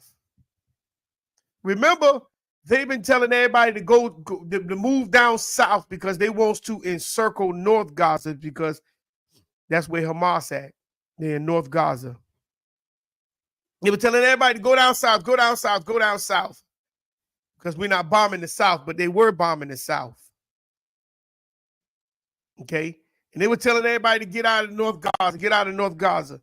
We need y'all to move out because we're going in, we're going to destroy and decapitate Hamas. And this is allegedly what I'm getting ready to show you. But let's read 2 more scriptures real quick before I get into it. Proverbs 14:5. Let's grab that real fast. This is allegedly.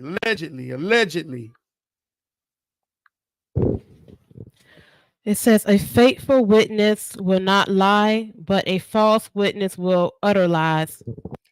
A faithful witness will not lie, but a false witness will utter lies. See? So we have to realize that a faithful witness of the truth is not going to lie, just deliberately lie. No. You might say something that's wrong that you might not have no knowledge of. But when you have that knowledge and you understand what you're saying, you're going to utter that thing because you have things that you can back up. You have receipts, what they call receipts. Because facts is only what makes facts facts is when the majority agree. That's what makes facts facts. When the majority agree. Okay? If the majority don't agree, then it ain't facts, but that does not have nothing to do with truth. Let's stay in Proverbs 14 and jump down to verse 7.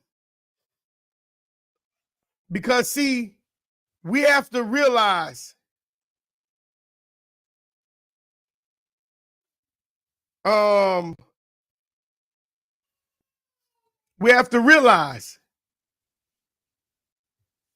that everything that we are looking at is the truth, or is it something that the majority of the people agree to?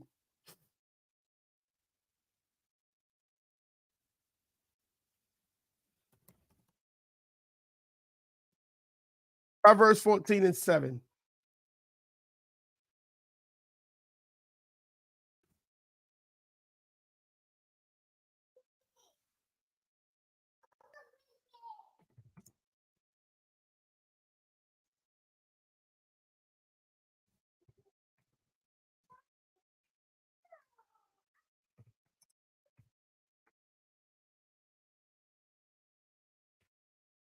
Let me grab it. Proverbs 14 and 7 says, "Go from the presence of a foolish man when thou perceivest not in him the lips of knowledge." Okay. Go from the presence of a foolish man. Meaning you don't sit up around people that are foolish and people that does not have information that's going to help you. Okay. Let's go here. Fair use. This is allegedly. Is they telling the people in North Gaza to move south because of this, family? They had a plan in 1960. They had a plan in 1960, family, to do this next to the Suez Canal. Is they trying to implement this is because the dollar has failed, is failing? Let me pull it up.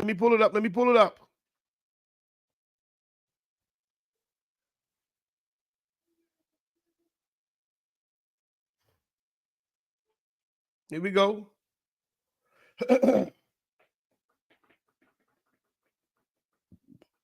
Is this what they're trying to do, family?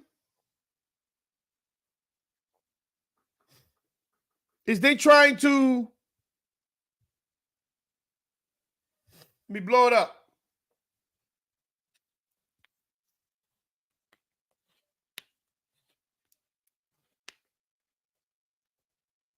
Is they trying to run another canal for boats? Let me blow it up. Is this what they're doing? Is this what they're doing?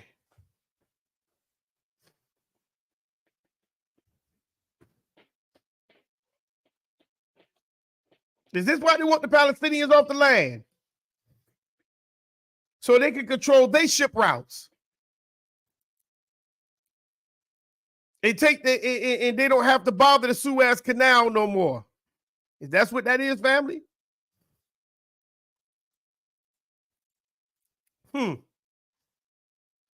Is that what that is? It's allegedly. It's allegedly.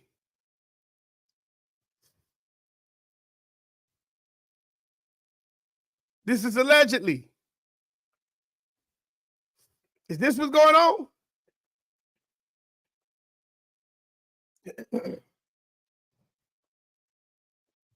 So see, when we talk about truth,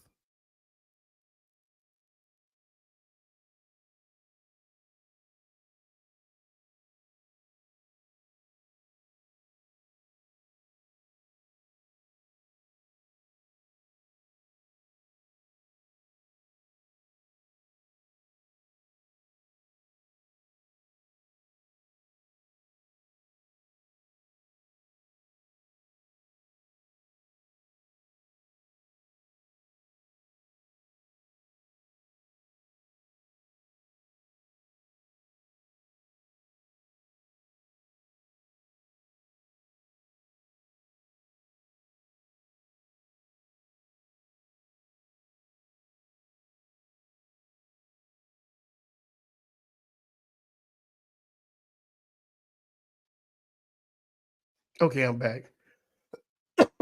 This thing got knocked me out. Is that what they trying to do, family? Is they trying to do all this way that they can now control where their dollars is going because their dollars falling, their dollars collapsing? Because you got war coming, family. Rather if you're ready for it or not, you got war coming. Okay, you have a war coming. It's looming, and there's nothing you can do about it. The problem is, are you in the right position to be able to help yourself when it literally happens? Because it's coming. Okay, and it doesn't matter what you think, how you feel, what you whatever. It's coming. War is coming. Okay. All right. So I got a question, and let's go a little deeper than now. Let's go a little deeper. What are the three corporations that run the world? Anybody can tell me what is the three corporations that run the world? Because these corporations are taking your inheritance. What three corporations run the world? Let me put it in the chat.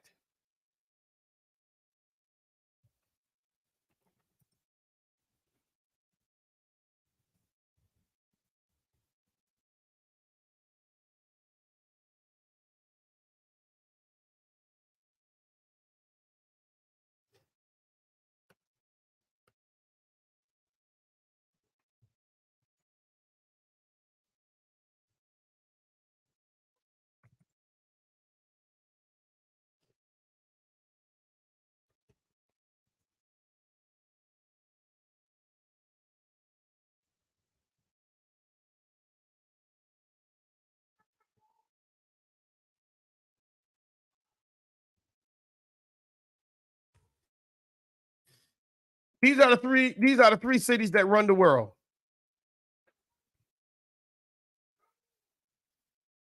The city of London, Washington, D.C., and the city of Rome. This is your Father, Son, and the Holy Ghost right here. Okay? Let's go to Revelations 21:2. This is what a lot of them be quoting and don't even understand where the city at. Let's get it to Revelations 21:2.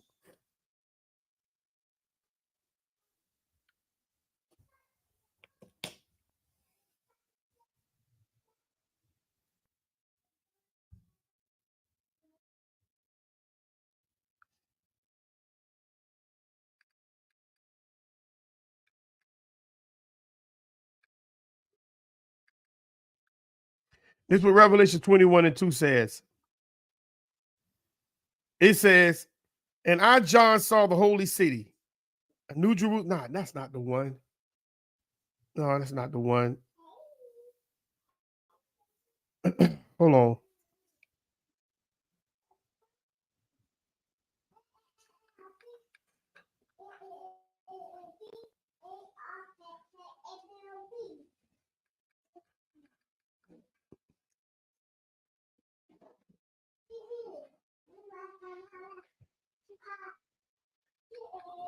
Give me 1 second.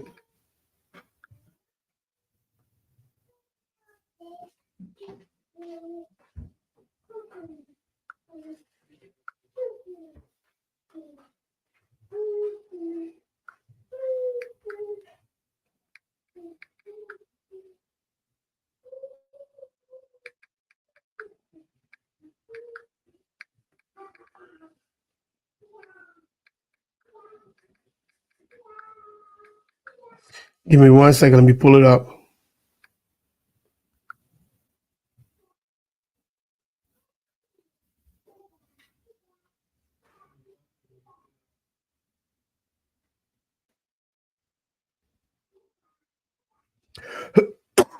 They call it Babylon.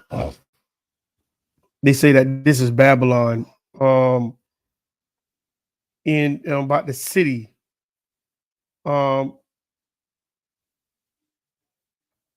They say that that's supposed to be Babylon in Revelations.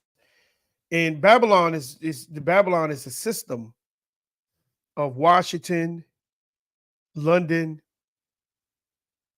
and Rome.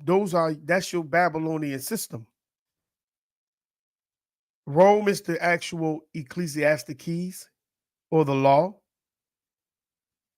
London is your financial institution. In America is your military. That's what makes everything run and coincide with one another. This is the reason why they blame America, but America don't have anything to do with anything. It's Washington, D.C., the District of Columbia. Okay? But see, we sit here and we try to blame everything on this land. And they try to say, well, we belong over there in the Ottoman Empire. Okay? I think I missed the video.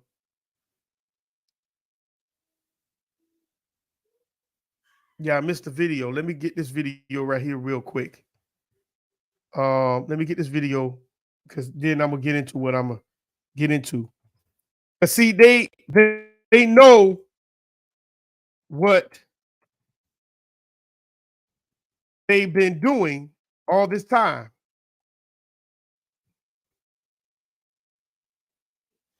They knew what they was doing all this time. Let's see if it'll pull it up this way.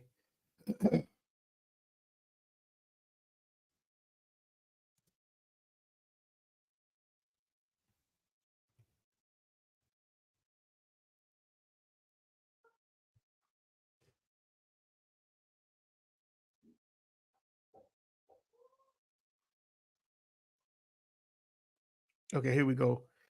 Let me pull him up real quick. And they're gonna show a video. Excuse me. They're going to show a video.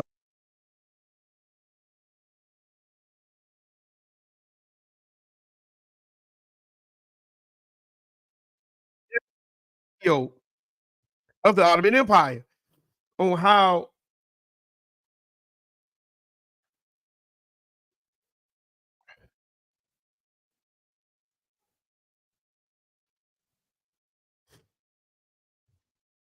okay. This judge now Napolitano again, once again. Fair use, fair use. Let's get into it.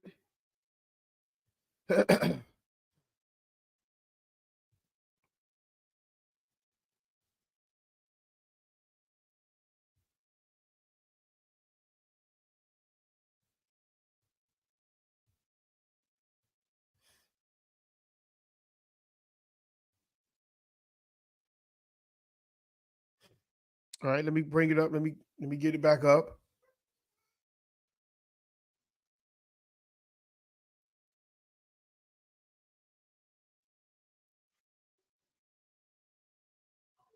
Come on, come on, come on. And we about to show an old video with Harry Truman. You gonna hear what Harry Truman said about the Ottoman Empire. Hold on. Why's this thing acting slow?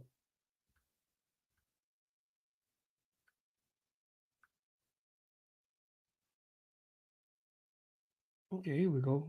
Lee. All right. Fair use, fair use. Let's go. Spermidine, what's it doing? I don't know why. Okay, let's go. 1948, at the founding of the State of Israel, with the support and encouragement of the President of the United States at the time. Here he is. We had several other people in the country, even among the Jews, the Zionists particularly, who were against anything that was to be done if they couldn't have the whole of Palestine and everything handed to them on a silver plate so they wouldn't have to do anything. It couldn't be done. You had to take it in small doses. You can't move 5 or 6 million people out of a country and fill it up with 5 or 6 million more and expect both sets of them to be pleased. 49. But don't think that decision to recognize Israel is an easy one. I had to make a compromise with the Arabs and divide Palestine. The Jews wanted to chase all the Arabs into the Tigris and Euphrates River, and the Arabs wanted to chase all the Jews into the Red Sea. And what I was trying to do was to find a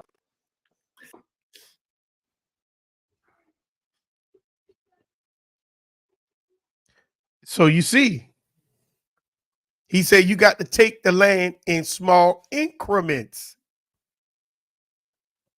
You can't just move all them people all in off the land at once. You have to take it in small increments.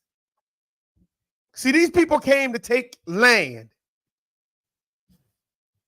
They didn't come to be your friend. They came to take land. This is what they came to do, take land. Okay? So when I brought up America, London,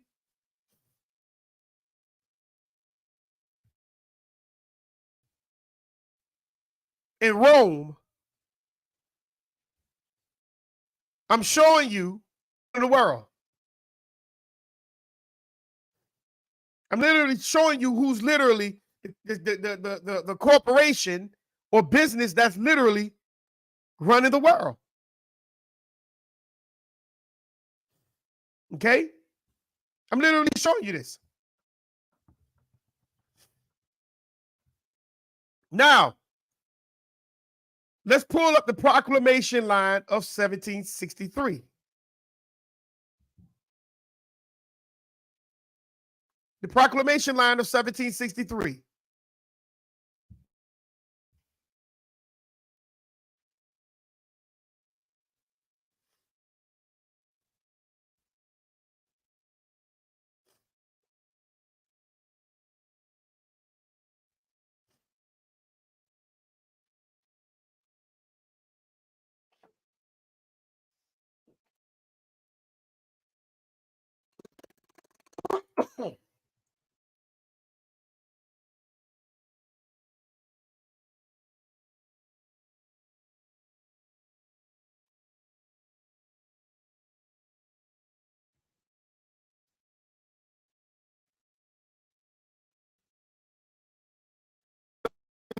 $1763.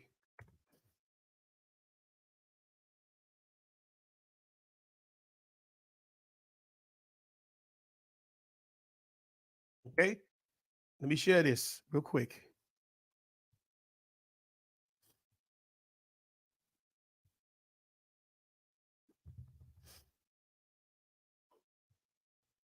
Proclamation line of 1766. This is what it says right here, family.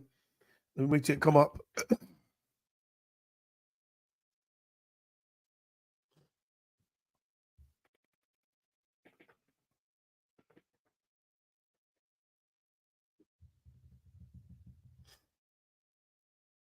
Here we go.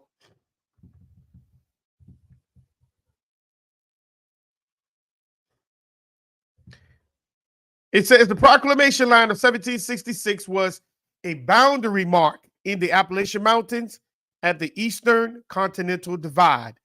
It was created by the British government on October 7th, 1763.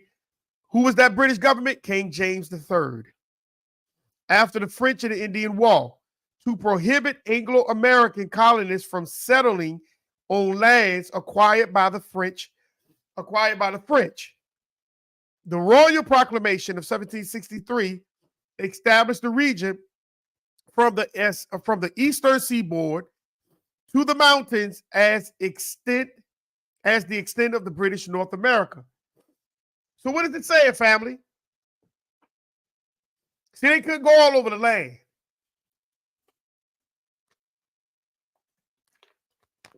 And I'm let me pull up.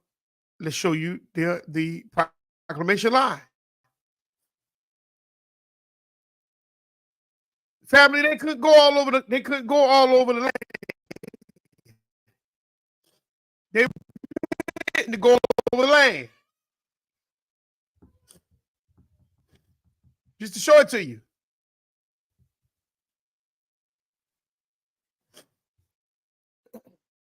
They couldn't go all over the land, family.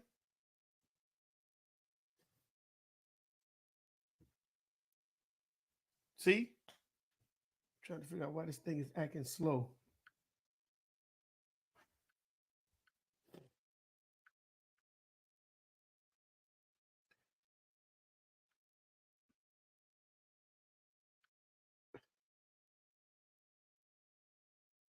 They could not go all over the land.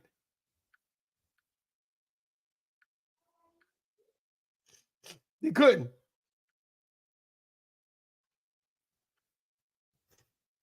They still ain't came up. They couldn't. And you can see right there,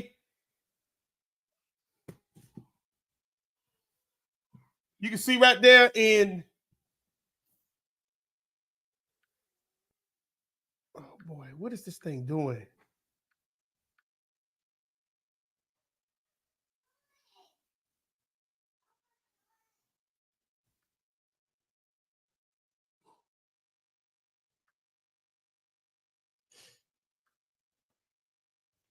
You can see, I don't understand what this thing is doing.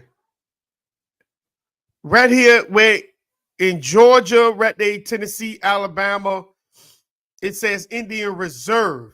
Reserve, meaning that right in Tennessee, South Carolina, the backside of Georgia, and Alabama was all Indian reservations.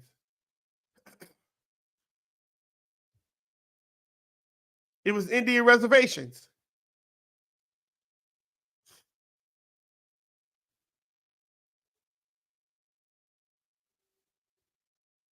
Why is this thing not showing that? It was Indian reservations, family.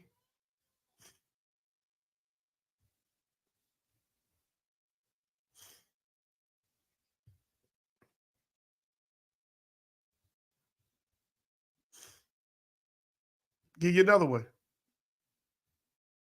Try to figure out why this thing ain't showing this no more.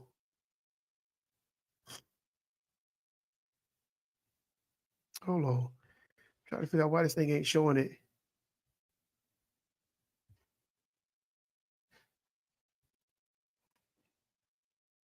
Let me stop sharing and come back in.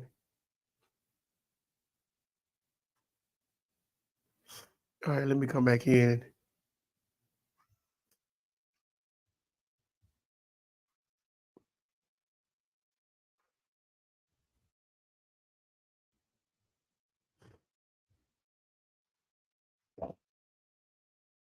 All right, hopefully that'll do it.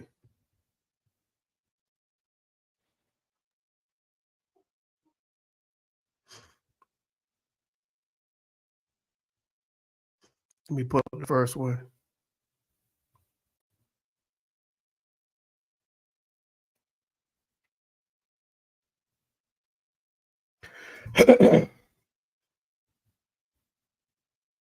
All right, let me blow it up. There we go.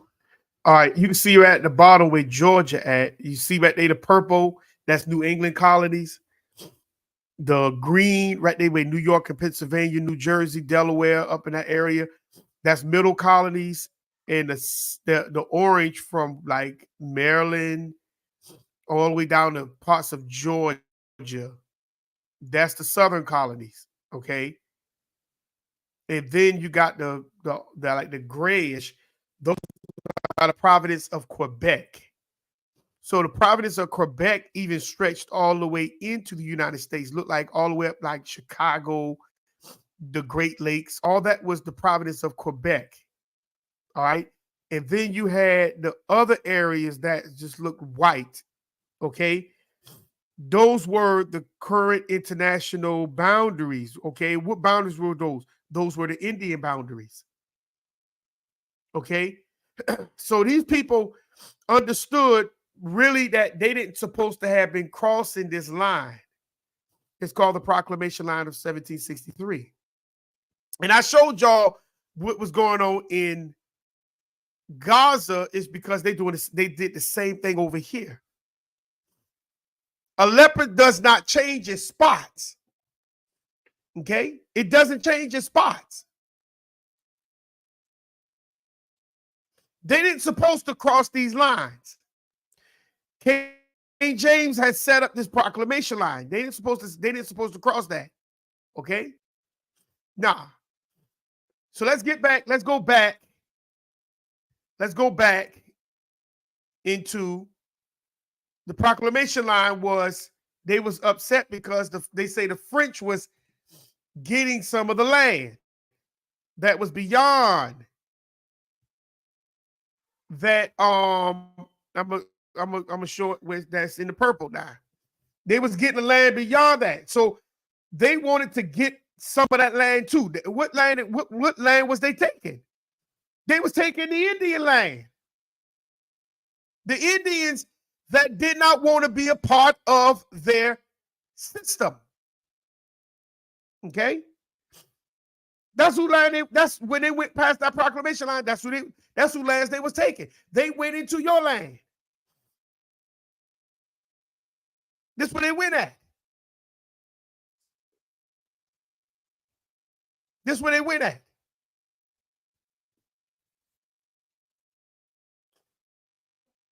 Okay. I want to bring that out. They went into yours. A lot of people didn't know about the proclamation of 1763. They didn't know about that line. They don't even know that Washington, D.C. is a foreign government. It was designed by the devil, those who are Freemasons. I know a lot of you probably know about this. A lot of you probably know about this.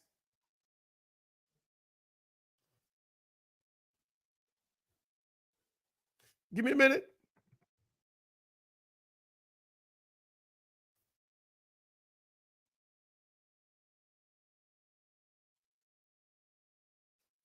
The layout of Washington, D.C.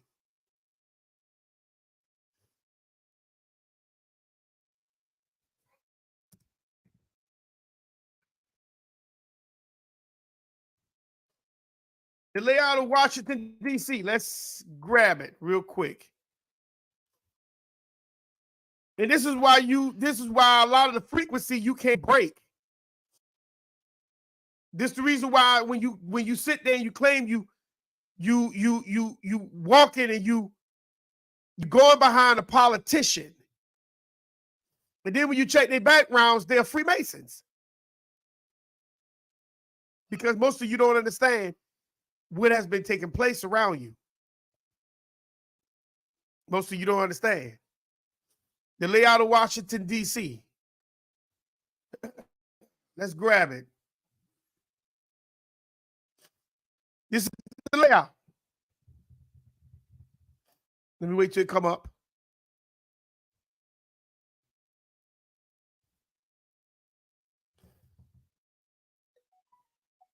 This is the layout. See? Don't that look like your sheriff badge? Yeah. And that look like that Ashkenazi Jew flag? Yeah.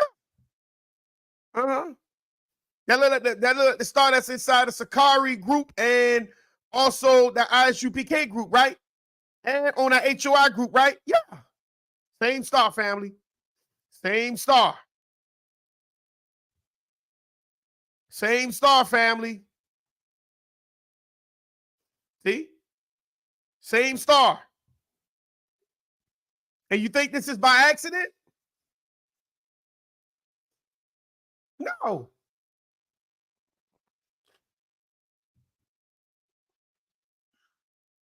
You think it's by accident? No. See? They showing you, family, the frequency. They push all across the earth. They push it also across the land. But you ain't gonna believe it. You're not gonna believe it. This is why many of you can't shake the frequency that you're under. Because you don't even know that they've been pushing this, that you've been under a spell since you were born.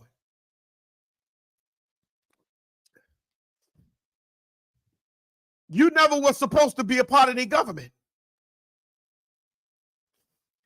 So how did you become a part of their government, family? How did you become a part of their government?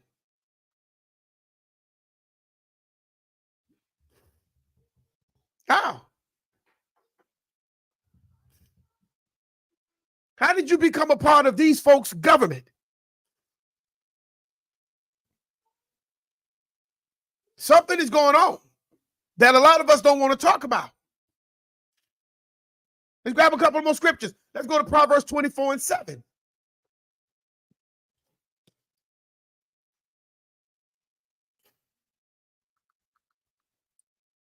Something is going on, family.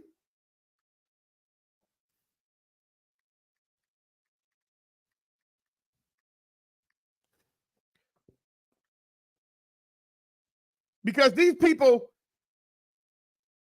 when you vote for these people go right to that frequency. Proverbs 24:7. It says, wisdom is too high for a fool. He openeth not his mouth in the gate. So that means when people, when a fool get inside of the gates and he realizes where he's at, he gonna blend in with everybody else that's quiet. He's not gonna open his mouth to allow his voice to be heard. He's not. A fool ain't gonna open his mouth in the gates. Now, in other words, we say, well, there's a time and place for everything. You're right. But even when it's time for a fool to open his mouth, a fool won't open his mouth. A fool will not open his or her mouth. They'll sit there and listen to everybody else complain, and then they're going to the parking lot and be a parking lot militant. But they will not stand up in front of they would not stand up in front of the ones and say what they need to say in front of the ones that they need to say it to. That's the reason why I showed y'all the video about what took place over there. They try to suppress it of the actual story that took place. But all they wanted was your sympathy. They needed your empathy so they could do what they need to do. And most of us give it to them. We give the devil our sympathy and our empathy. That's why they tell you, oh, your people died for the right to vote. Well, tell me who died. What was their name? See, now when we started to challenge that, guess what? They ran away from that. And now they say vote or die. What am I going to die from? I'm dying now.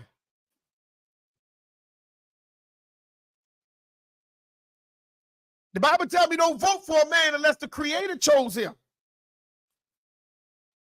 See, they'll move away from you. They'll run from you. See, when it's time to open your mouth, a fool keep his mouth shut.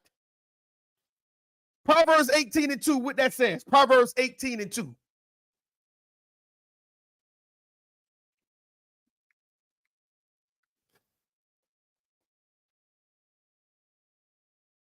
Proverbs 18:2, I read it. It says, a fool has no delight in understanding, but that his heart may discover itself. See, A fool really don't want to know anything about himself, because see, a fool hates seeing himself. He hates seeing the truth of himself. That's why it's easy to agree with a lie than to literally stand up for what is really true. It's easy for that. And that's why most of us, we sit there and we agree with a lie more than we agree with the truth. I'm going to show you that in a second. Watch. Proverbs 17:24.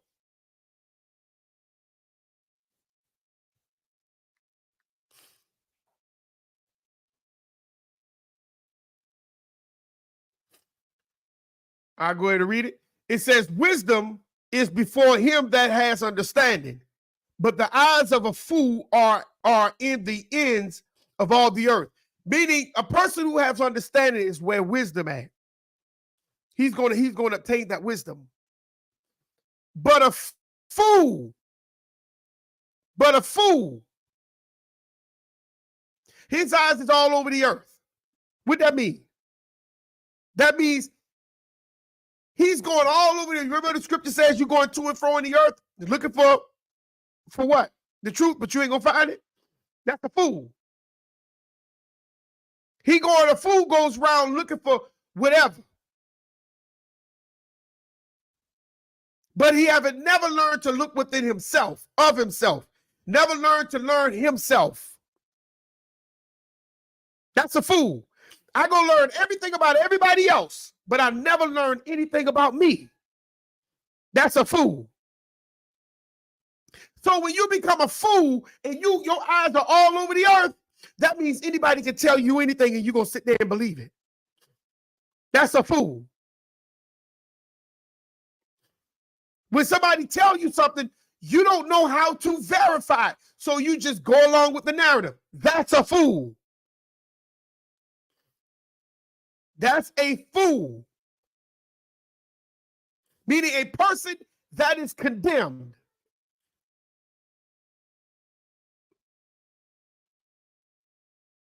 Who was the Indians that lived behind the proclamation line? Who was those Indians? Was those the people that's living on the reservation now? Was those the same people that walked the trails of tears? That IUIC talk about? That those in ISUPK and who are all these other One West groups talking about those are the Indians that live on the reservation now? Are those, was they living behind the proclamation line?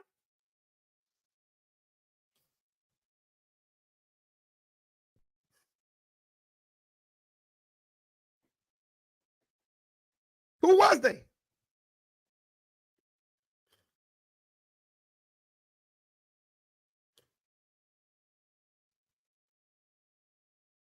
How many of us heard of the Great Law of Peace?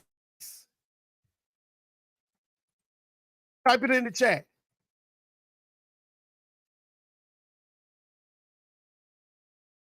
The Great Law of Peace.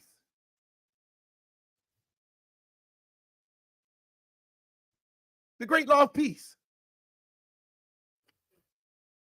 What was the 4 things that the Great Law of Peace talked about? It talked about, number 1, peace. It talked about equity. It talked about justice.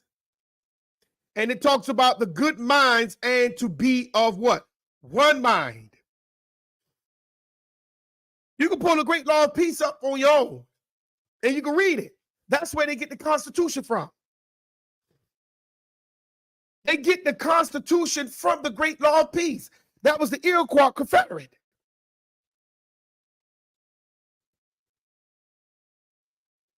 See? This is what they did.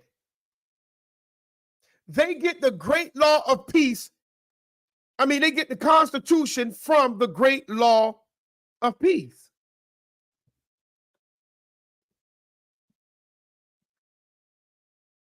This is what they did.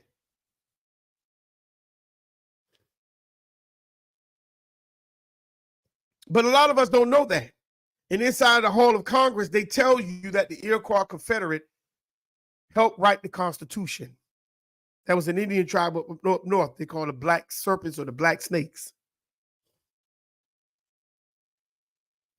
but they tribute to the Iroquois Confederate. But where are they at now today? Where are the Iroquois Confederate today? Can anybody point them out? Where's the Iroquois Confederate today? Because it talks about the 5 nations inside of the Great Law of Peace. Where are those 5 nations today?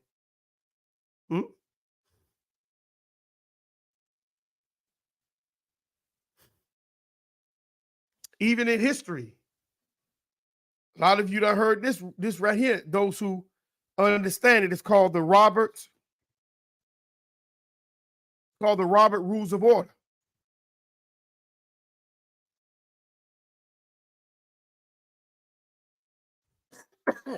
It's called the Robert Rules of Order. And what is the Robert Rules of Order? It's how you're supposed to adjourn a meeting, so as that when the next meeting comes, you will already have a lot of stuff on record. Okay? That's the Robert Rules of Order. Or sindi. Some of you probably know that Latin term, sindi. Okay? Let me pull this up right here real quick.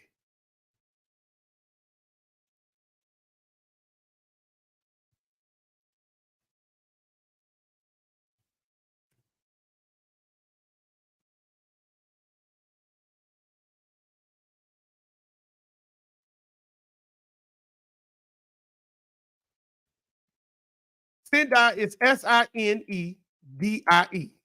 Sindi.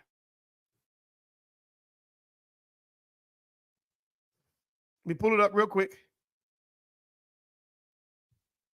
And this is the reason why they say that Congress is illegitimate. The Congress that you vote for every year is illegitimate because they didn't follow the Robert Rules of Order. And then after, when they didn't follow the Robert Rules of Order, then they came right back and formed what is called a new constitution. Because at first it was says for the, and now they say of the people. That's what they say.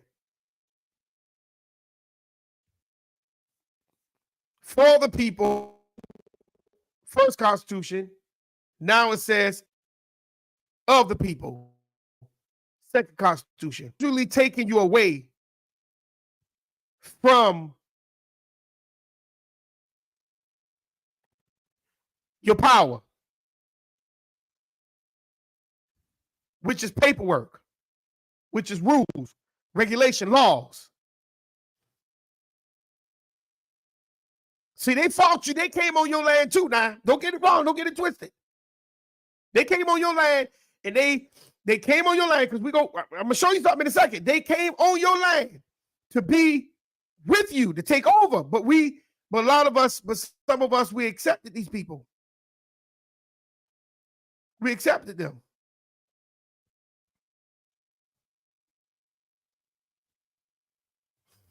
Oh, this one. We accepted these people. And when we accepted them, it's almost like a cat. When you feed a cat, you can't get rid of it. That's why the Creator told us to kill them. We didn't supposed to accept these people and house these people and bring these people among us. We didn't.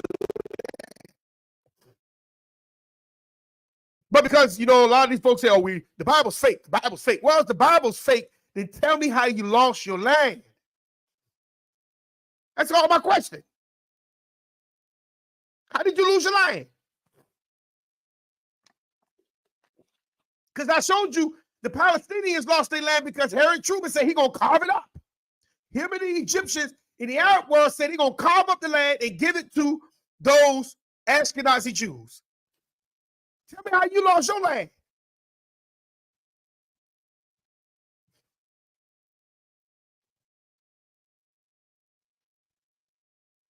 Is it not coming through? Why is this thing not showing? Why is this thing? Is it sharing? I don't know why my thing is lagging today. Okay, here we go. How you lost your land? See? Congress adjourns Sendai March 27th, 1861. Go find out what did they do.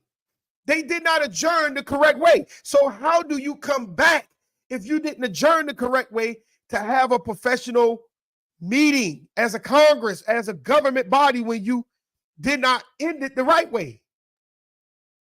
This is how they come up with the INC, the incorporation. They de facto your government. And it got you thinking you're literally voting for a legitimate government when it's de facto.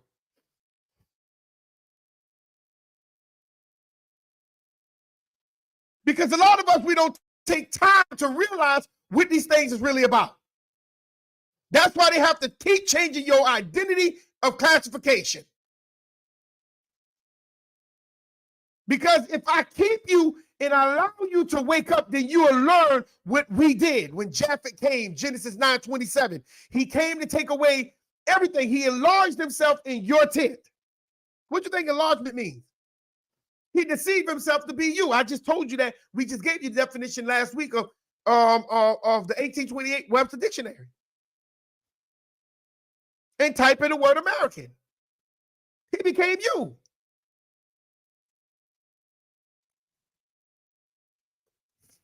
He became you.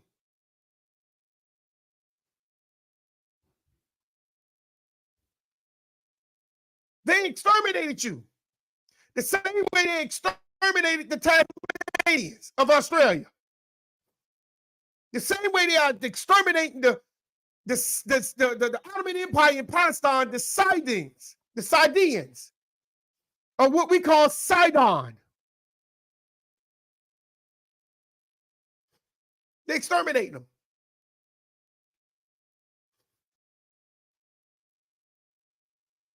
On the Great Law of Peace, it tells you for the 5 nations learn how to become one mind. One mind. Let me pull this up right here real quick. One mind. This is what they needed you to do, to become one mind, so as that we can learn to move as one unit.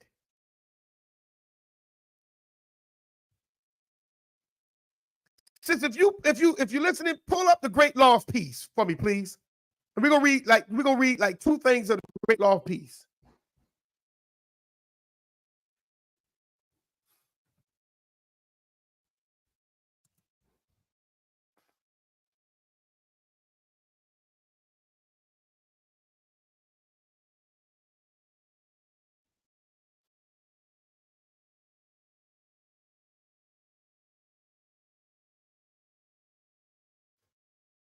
We have to realize that they took everything from you and they gave it right back to you. But they put their twist on it.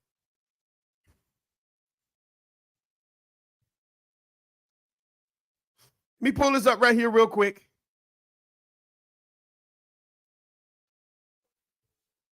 That's how you end up with this. Let me pull it up.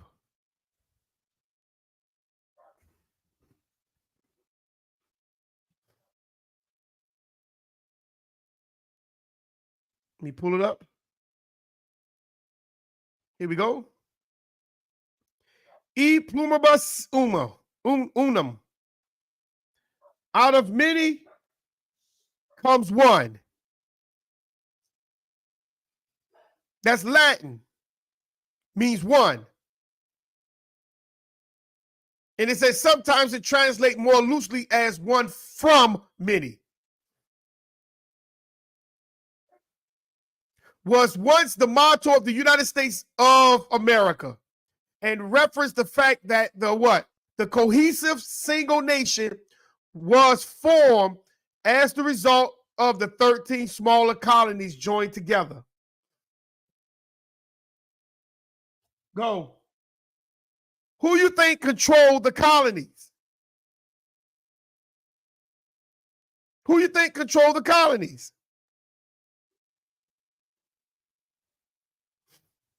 The one who controlled the colonies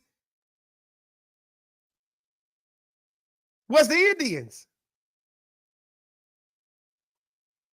the Aboriginals, because the colonies were like penal colonies. They'll come and bring the people here to America from Europe. And then they'll work inside of whatever colonies.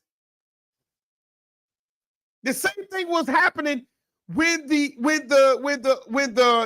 foreign government in some of the Aboriginal Indians were working with the foreign government in capturing the Aboriginals. They'll put them on what is called prison boats. And when they put them on prison boats, they would send them down to the islands and break them, or send them to another part of the country and break them. This would happen. From out of many come one.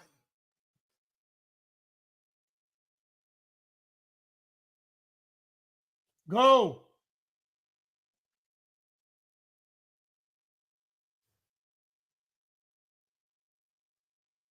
Daniel, the 3rd chapter, verse 1 through 5.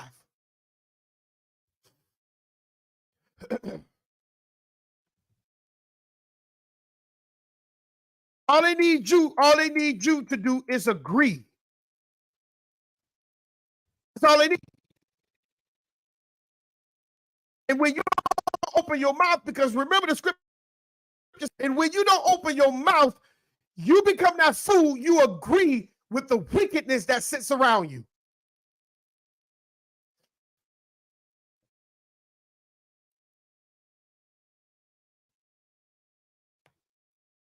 That's the reason why I showed you last week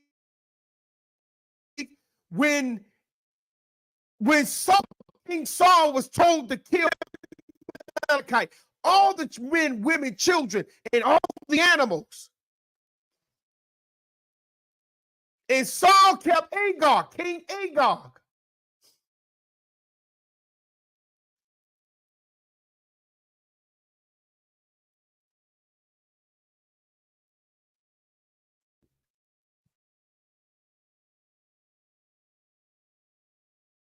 And Samuel, being righteous, went and took the sword and sliced King Agag into pieces.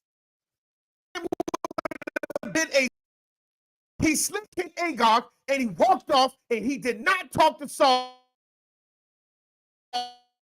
until Saul's death. Now, but some of us will feel sorry for the person. You didn't really mean that. I know you didn't. Only thing they want you to do is to become one with them. They want you to be one. Daniel, the 3rd chapter, verse 1. I have it. Go ahead, what you got? Nebuchadnezzar, the king, made an image of gold, whose height was 70 cubits, and the breadth in the plain of Dura, in the province of Babylonian. Then Nebuchadnezzar, the king, sent together the princes, the governors, and the captains, the judges, the treasurers, the counselors, the sheriffs, and all the rulers of the provinces to come to the dedication of the to the dedications of the image that Nebuchadnezzar the king has set up. Verse 3. Then the princes, the governors, the captains, the judges, the treasurers, the counselors, the sheriffs, and all the rulers of provinces were gathered together unto the dedication of the image that Nebuchadnezzar the king had set up, and they stood before the image that Nebuchadnezzar had set up. Then Herod cried aloud, "To you it is commanded, O people, nations, and languages, that at what time ye hear the sound of the cornet, flute, harp, sackbut, psaltery, decima, fall down and worship the golden image that Nebuchadnezzar the king has set up." So they want no matter your title, no matter your nationality, no matter what. They wanted everybody on the same page as them. That's what they wanted. They wanted everybody on the same page with them. So the question is, are we being different? Or have they assimilated you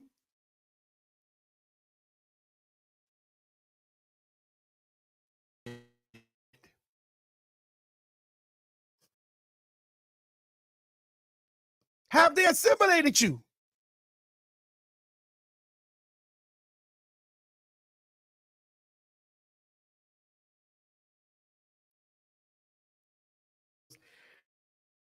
Jeffrey grandkids.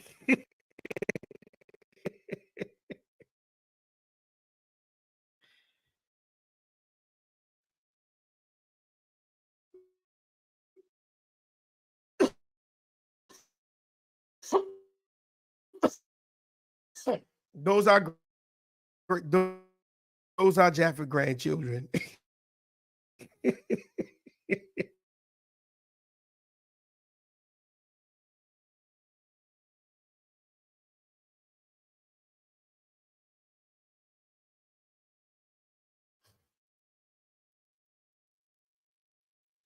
They've been buffing me all day.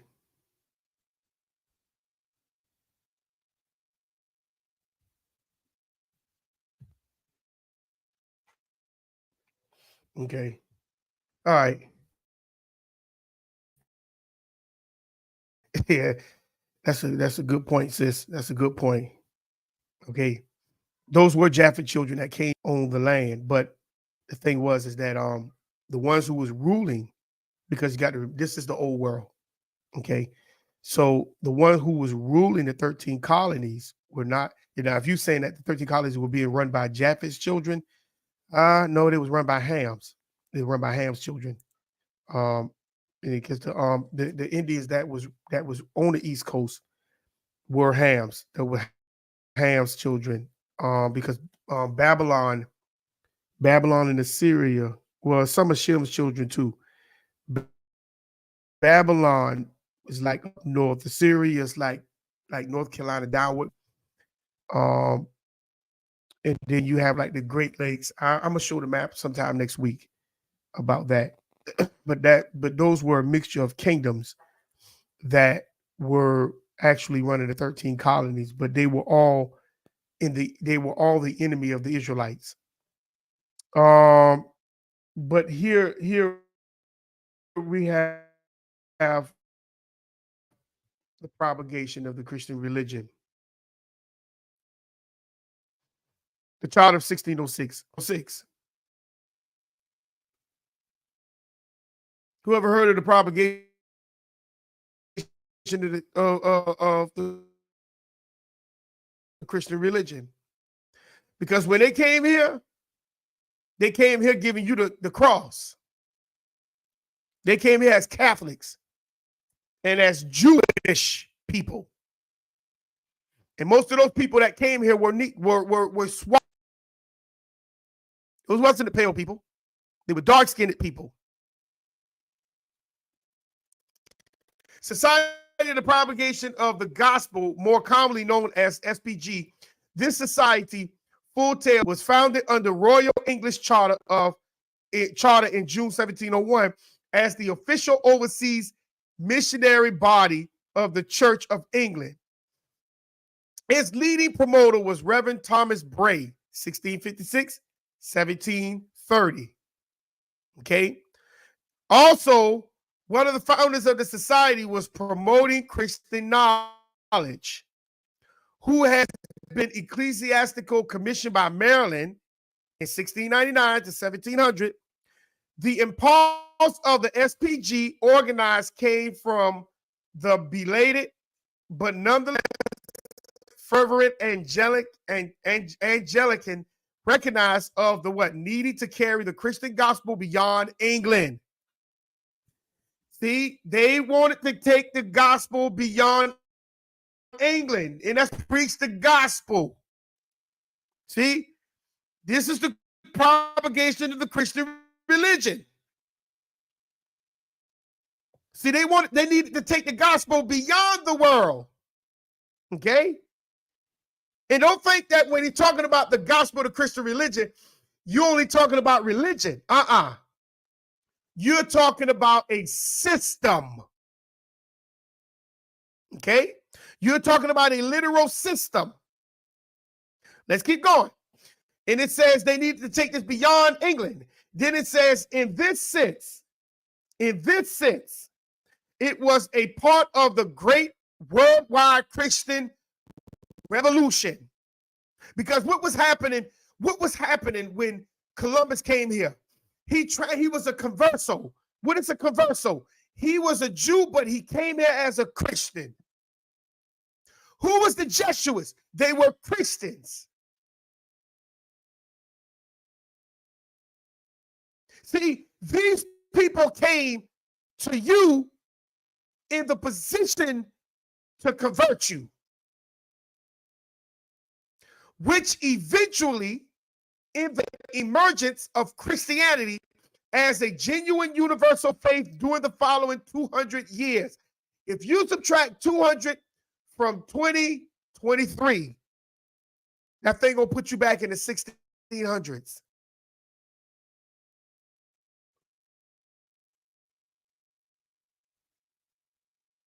According to the terms of the charter, maybe I'm wrong, and see if that's right, sis. Subtract 2023 from 200, what you get? Maybe I'm wrong. What you get when you subtract 200 from 2023? What you get? Okay. Now. According to the term of the charters, SPG was incorporated for the purpose of, one, providing a maintenance for the Orthodox clergy in the plantations, colonies, and factories of Great Britain beyond the seas, for the instructions of the king's loving subjects in the Christian religion. What you got? 1823. See, you got that. You go back to the 8th. Okay. But then you got to go back. You have to subtract, because this came in 17. Hold on, let me go back. This going back, you got this 1701 says subtract it from 1701. What you got? 200 from 1701 from 200. See, that's number one. Number two, making such other provisions as may be necessary for the propagation of the gospels in 3 parts. See? They got to spread the gospel in 3 parts. It's 3 parts to this thing. It's 3 levels. Number 3, receiving, managing, and disposing of the what? Charity of His Majesty's subjects for those purposes.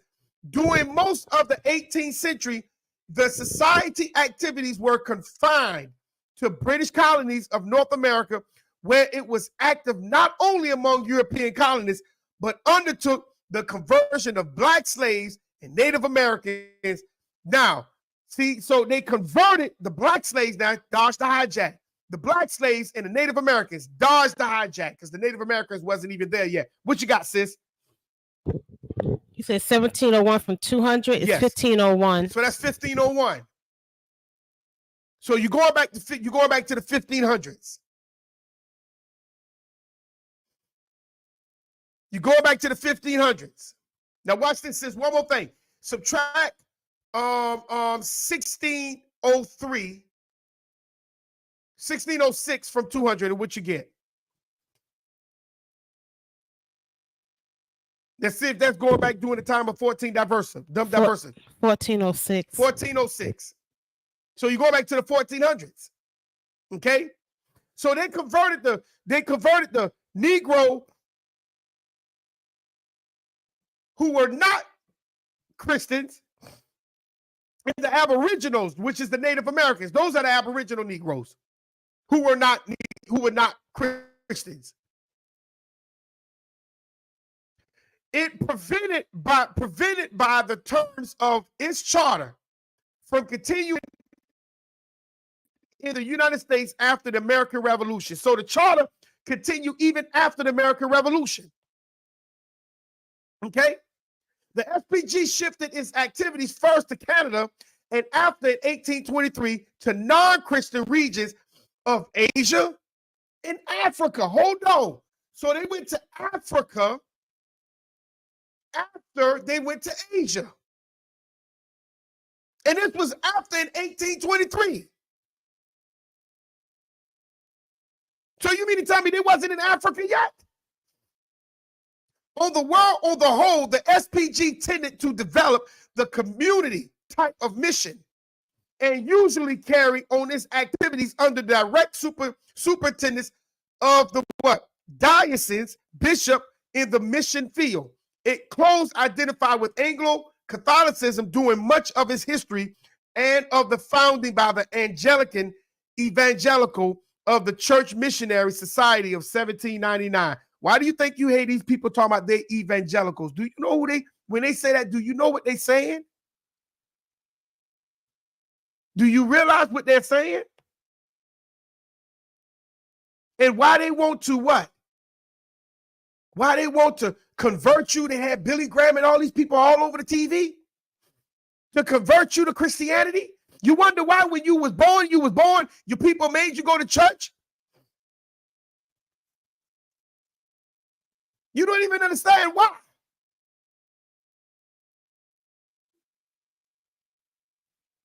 Somewhat limited the society activities. Nevertheless, during the course of the 19th century, which is the 1800s, it spread extensively in South Africa.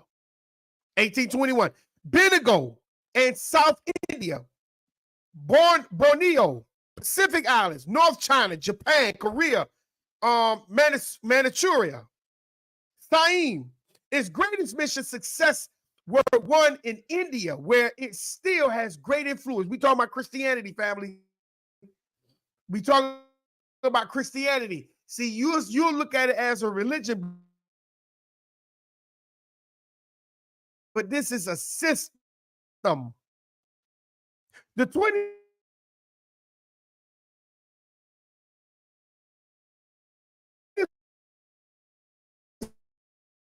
century had witnesses some holding of the British Empire have contracted.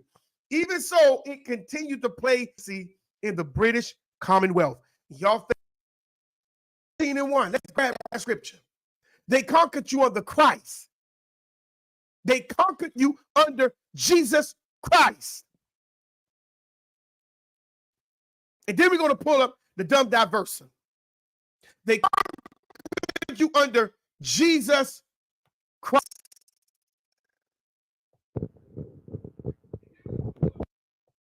Y'all this Romans 13:1 put in there by accident? Let's see. It says, let every soul be subject unto the higher powers, for there is no power but of the Creator, the powers that be ordained of the Creator. So why do you think they put that in there?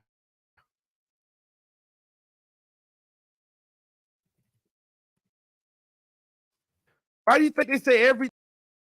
But did he make these people? Did he create these people to rule you?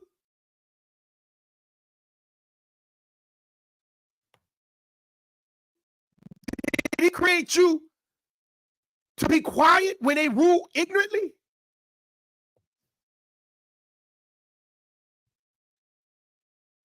So we don't say nothing.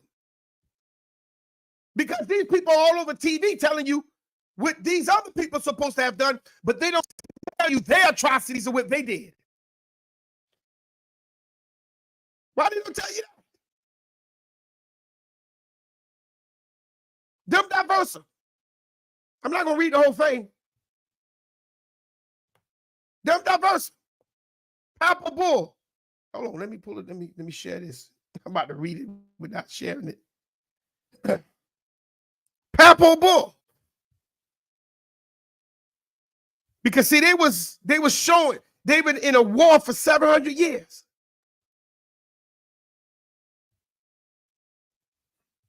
They was in a war for 700 years.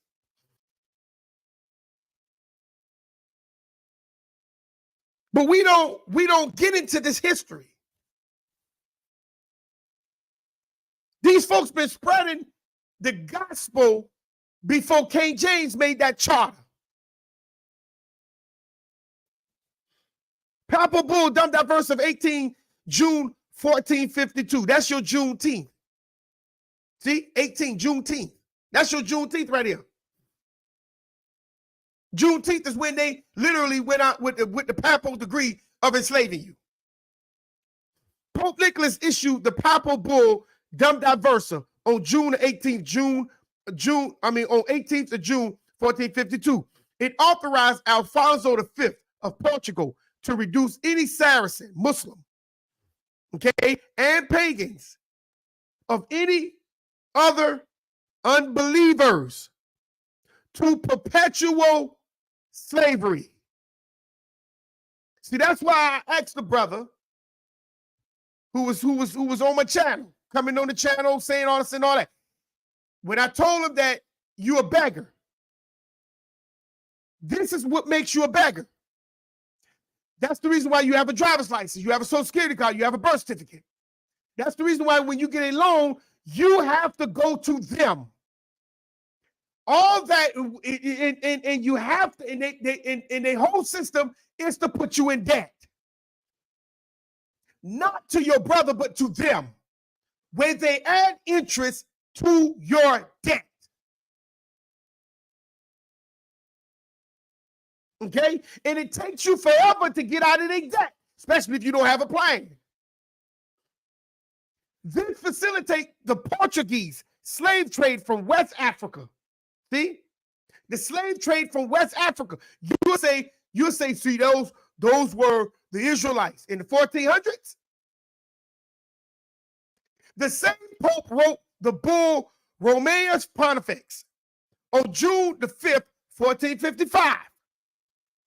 To the same Alfonso as a follow-up to the Dum Diversa. See, in other words, it's like he gave an addendum. If you know about a contract, if I want to add something to a contract, it's called an addendum. That's another page.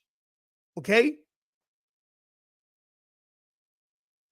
It extended to the Catholic nations of Europe dominion over discovered lands during the Age of Discovery.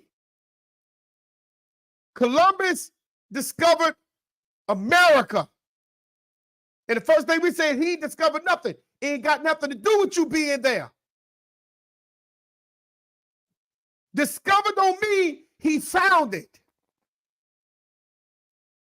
Discovered mean they can conquer it.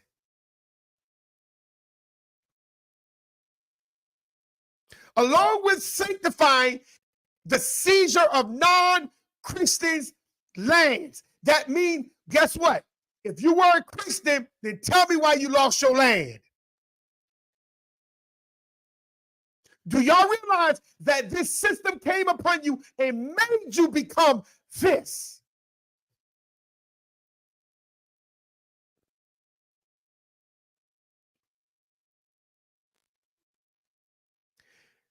It encouraged the enslavement of what? Natives, non-Christian people in Africa, and the New World. Now, that dodge the hydrant when it says Africa. The first thing you think about is the continent. No, it's talking about Eurasia. It's talking about Eurasia.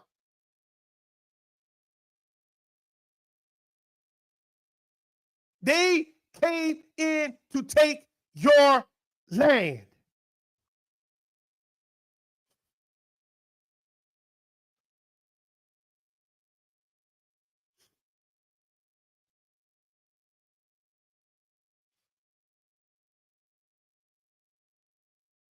Let's grab something real quick. Let me show you all a quick video. Show y'all a quick video real quick. They came in to take your land, and they did it under Christianity. Let's grab it. Let's grab this right here real quick.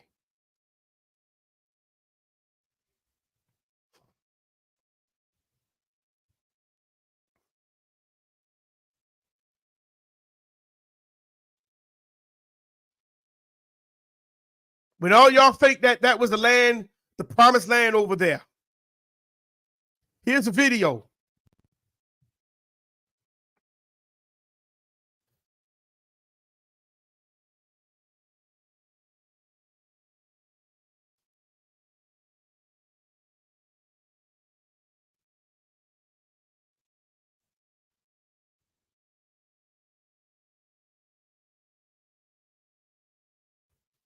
Here's a video right here. The Israeli president recalled the Uganda plan where they was going to put their that's what they want to do.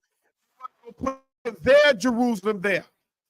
But let's see. Let's hear from let's hear from the horse's mouth. And I'm gonna wind down in a minute. Excuse me. Let's pull it. Let's hear from the horse's mouth. They gonna tell you they took that land, but before they went into the Ottoman Empire, family, they about to have a dinner about them with the Uganda, but that was going to take the thing in Uganda, but it was really called Kenya. So if that's Jerusalem over there, why was they going to put it in Africa? See, this is where you get the people talking about, oh no, the promised land is in Africa. No, it's in neither place. It's not even in it's not even in Eurasia, not the real Jerusalem. But let's go ahead and get it. Let's hear it from them. Let's hear it from the mouth of. Let's hear it from the horse's mouth. Let's go. Fair use, fair use. Let's go. Little gift for you, a beautiful new version of the Bible in English with interpretations in English, which I present to you with my own dedication and my own affection. Thank you. And notice he gave him a Bible. He gave him a Bible. And I froze it. I froze it. Look how they're looking at the Bible together. See? Look how they're looking at it. See, I want you to pay attention to this. Look how they're looking at the Bible. Because they know none of the words in Torah belongs to them. It belongs to you. But they took it. And they took a lot of your traditions and they infiltrated themselves into it. Let's go. Let's hear what they got to say. Let's go. Let me play it back from the beginning. And I ain't gonna stop. Let's go. First little gift for you, a beautiful new version of the Bible in English with interpretations in English, which I present to you with my own dedication and my own affection. Thank you. Thank you. My good friend William and First Lady Rachel Ruto, Rachel, as we say. Michal and I are delighted to welcome you here today to the Holy Land, to Jerusalem, to Zion, to this land of the Bible and the beating heart of the entire world. The Bible talks about this very city and says, God's word will emanate from Jerusalem. It envisions it as a city of peace, in which the prayers of people from all over the world will be heard, as is said, from my house will be called the house of prayer for all nations. And like Jerusalem, which has inspired humanity, beautiful Kenya has captured the imagination of people throughout the world for as long as history itself. Yes, it is home to some of the most fascinating prehistoric discoveries that answer some of humanity's most pressing questions about its origins. Your state, Kenya. But historical developments also put Kenya at powerful cultural and economic intersections of civilizations that have positioned it to broadly influence the unfolding human story.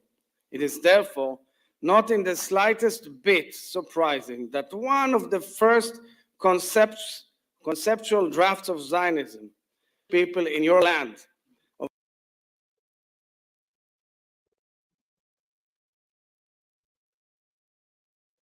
conceptual drafts of Zionism was to sell. Did you hear that? Opt for a national home for the Jewish people in your land. Listen again. Of course, it was Listen called to the him. Uganda plan, but it was actually the Kenya plan. And maybe, who knows, we may have been now neighbors together. Although absolutely impossible because of our unique connection to this holy land.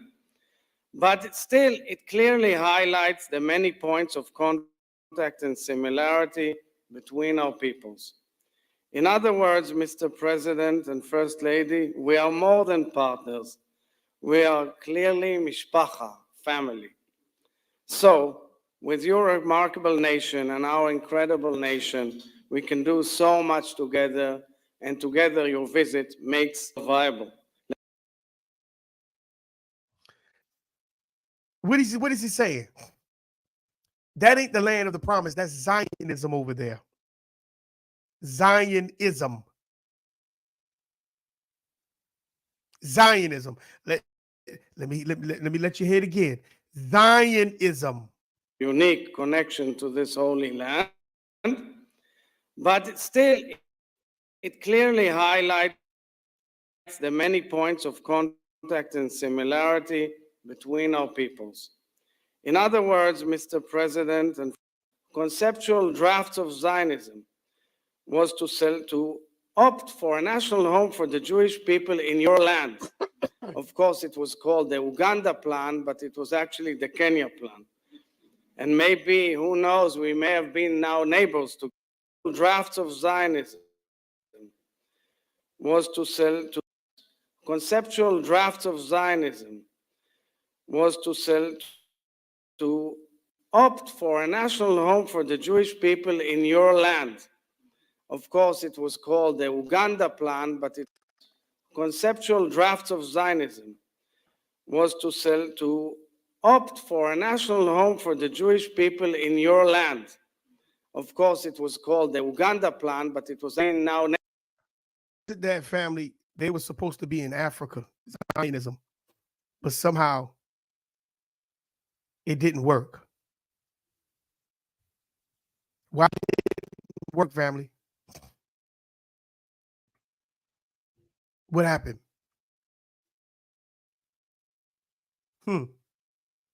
What happened, family?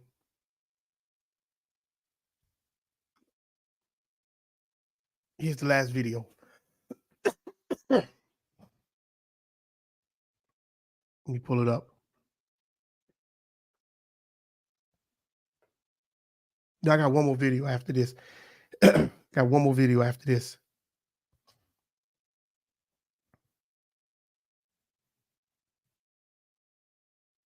How many of y'all heard about this right here? Hold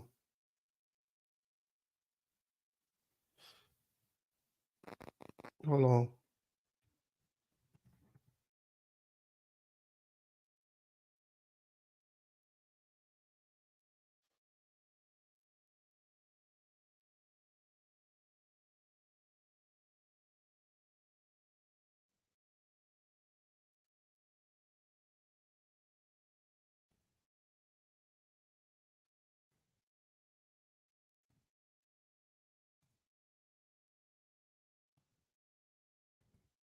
How many of y'all heard about this right here?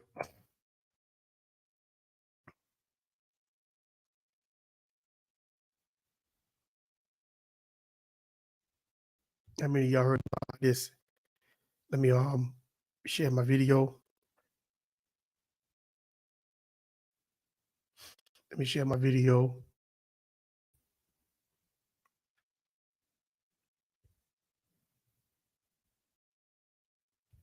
See, this is what happens right here when you don't have, when you open your mouth to the wrong thing. This is what happens. So fair use, fair use. As Israelites, we shouldn't even be getting involved personally out on the streets with no group that is over there fighting. But this group right here went out attacking the Palestinians, protesters. Fair use, and you have to ask yourself the question, why? So let's go. An all-out brawl broke out at a Palestinian protest in Chicago between the Palestinians protesting the war in Israel with the Israelis and the Watchmen for Israel, which is an Israelite camp based out in Chicago. Now the Lord sees what's going on. Go to Amos chapter 9 and verse 10. Look what you got.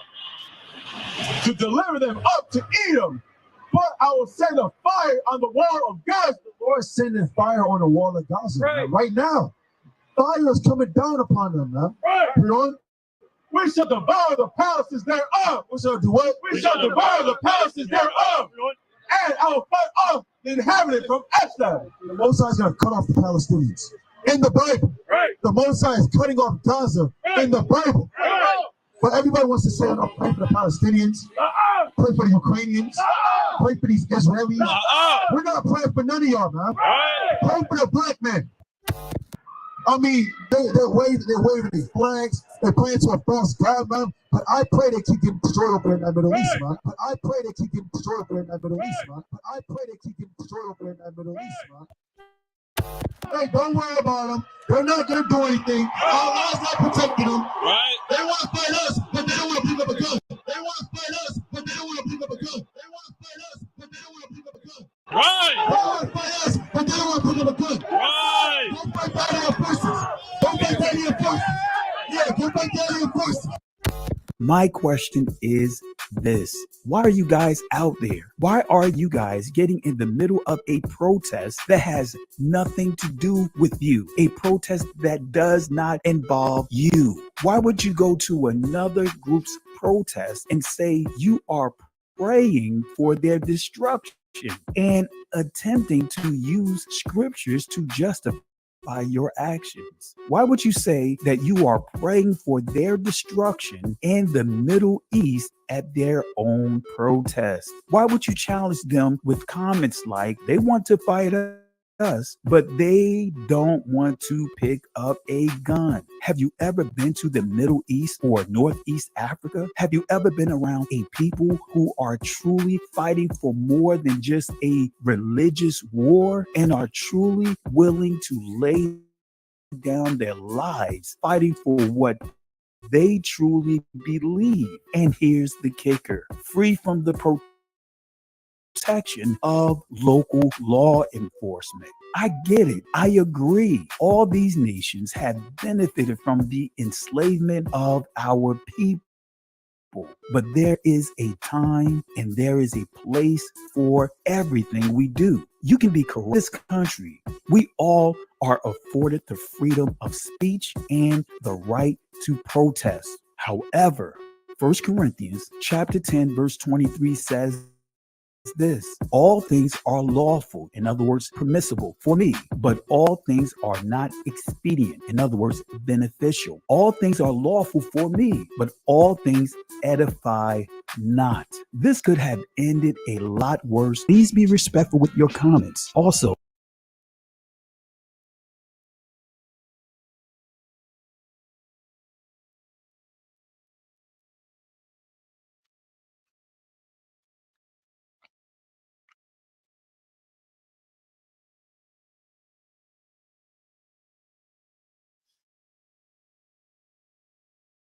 When you, this what happens. This what happens when you don't have nothing, you know.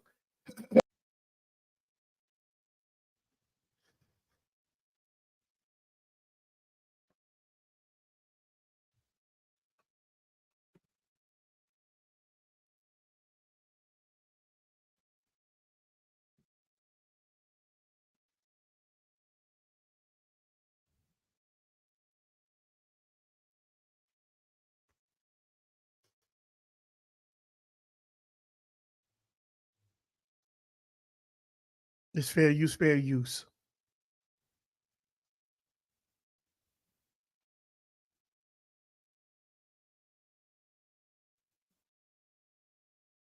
Brother Camirio.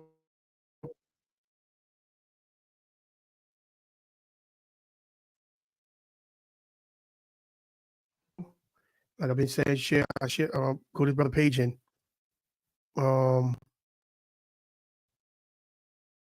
subscribe to this Brother Page and all these videos that I've been showing y'all. Go to these people page and check them out and subscribe to these people page because they have some very good information. Them brothers that was on that street, they didn't supposed to be there. They didn't supposed to be there.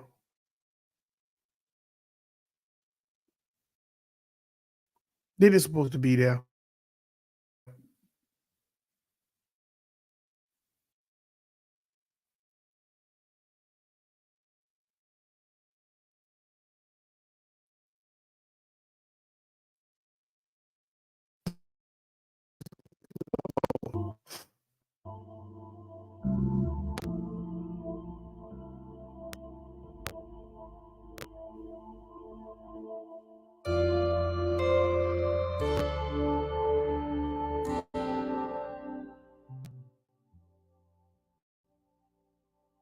Facts are facts.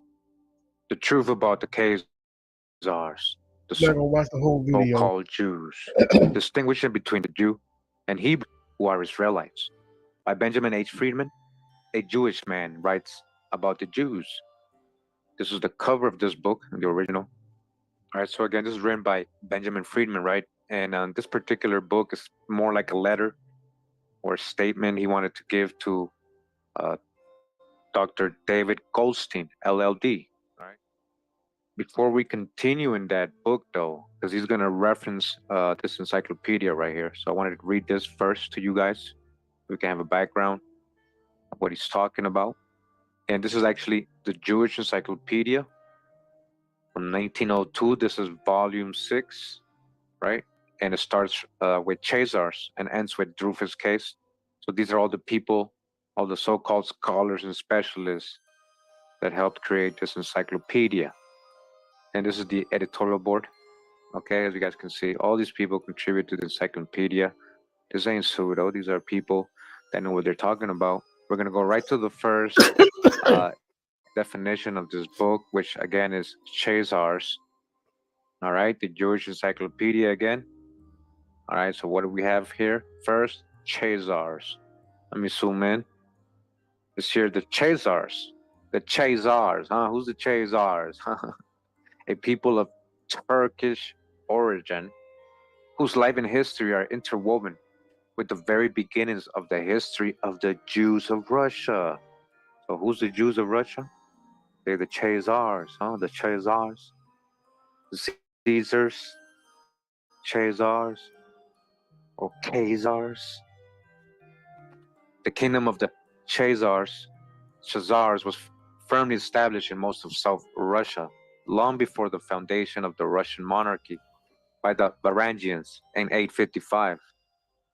Jews have lived on the shores of the Black and Caspian Seas since the first centuries of the Common Era.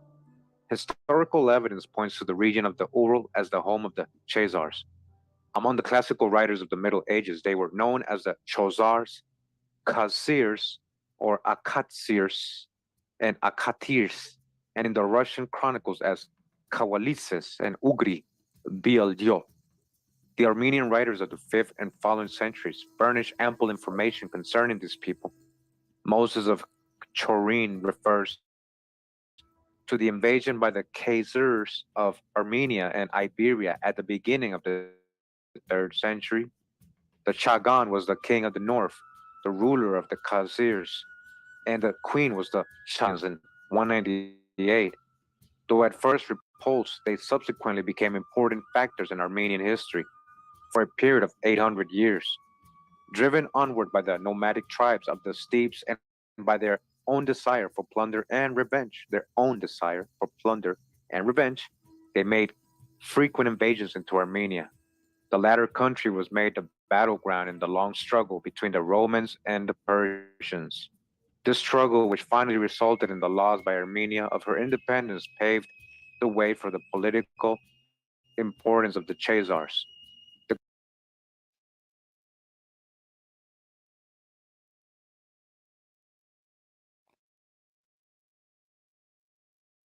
conquest of eastern Armenia by the Persians in the 4th century rendered the latter dangerous to the Chazars, who, for their own protection, formed an alliance with the Byzantines. This alliance was renewed from time to time until the final conquest of the Chazars by the Russians. Their first aid was rendered Persians. The Russians conquered these Chazars. We say it's the Khazars, no, but it's Chazar, or you could put Khazars. Okay, let's go. To the Byzantine Emperor Julian in 363. About 434, they were, for a time, tributary to. That's the Byzantine Emperor. Byzantine, that's Rome. Let's go. See, you got to put the dots together. That's Rome. The Byzantines is another division of Rome. All right, let's go. Attila, Sidonius, Apollinaris relates that the Chazars followed the banners of Attila. And in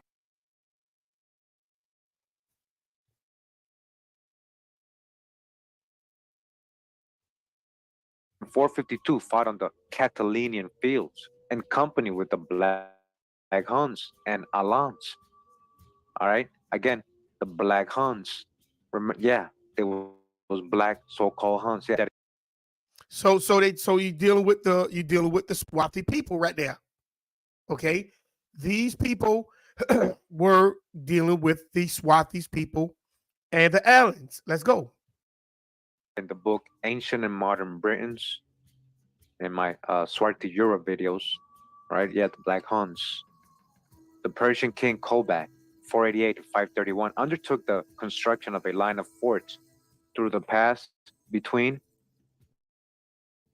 Durban and the Caucasus in order to guard against the invasion of the Khazars, Turks, and other warlike tribes.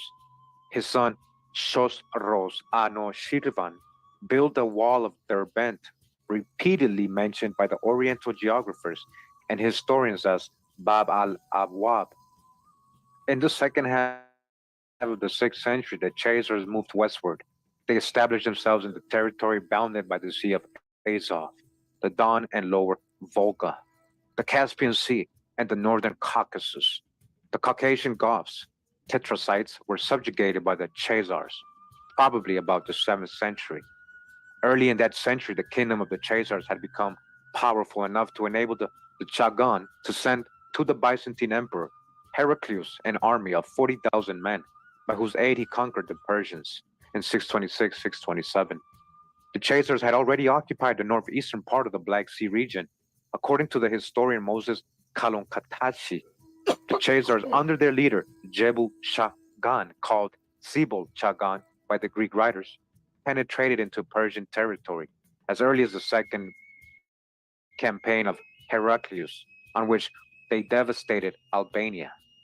Nicephorus testifies that Heraclius repeatedly showed marks of esteem to his ally, the Chagan of the Chazars, to whom he even promised his daughter in marriage. In the great battle between Chazars and Arabs near Kislayr, 4,000 Mohammedan soldiers and their leader were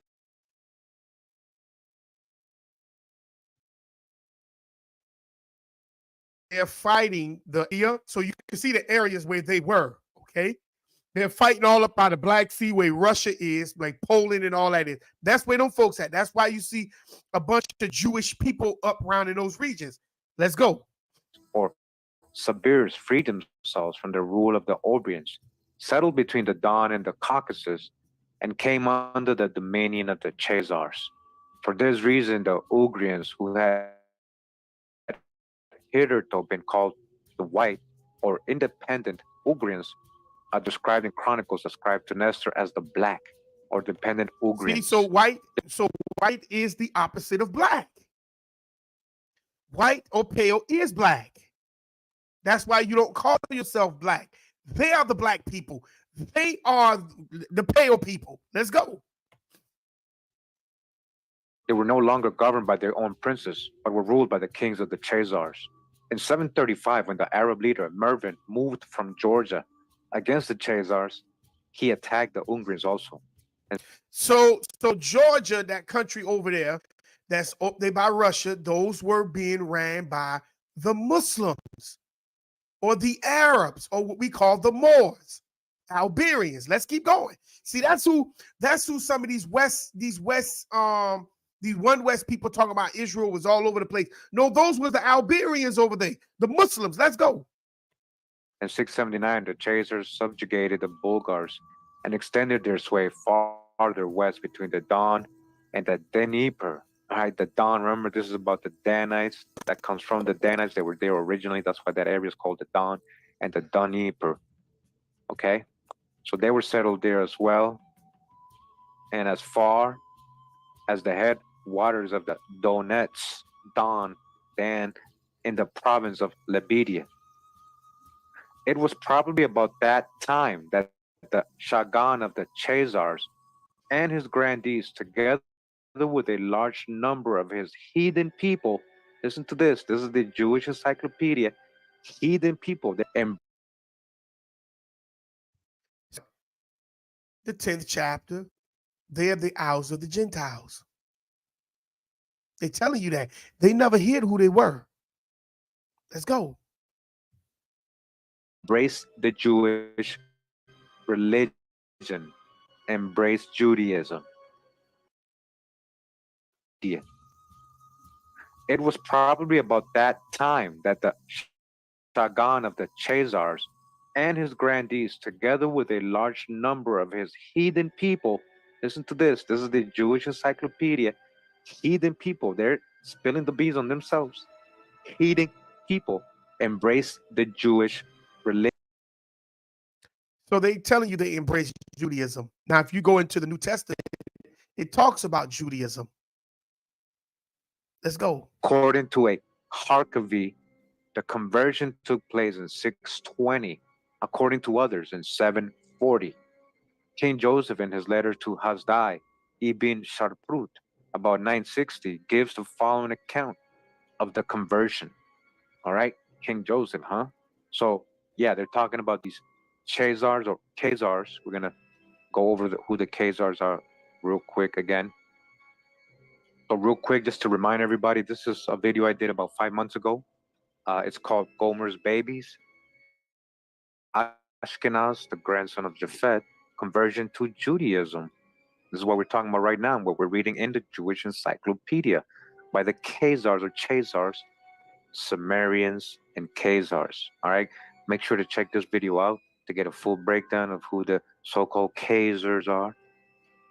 All right, so going back to encyclopedia, right? The Jewish encyclopedia is telling us that the Khazars, right? The Chazars converted and embraced Judaism. They weren't the ancient Hebrews. They just converted and became a religion to them, not a lineage. Just explaining it in another words so you guys can understand. Now they're going to go over this letter that supposedly was written by King Joseph. Who we talking about, huh? King Joseph? About 960. It says he gives the following account of the conversion. Some centuries ago, King Bulan reigned over the Chazars.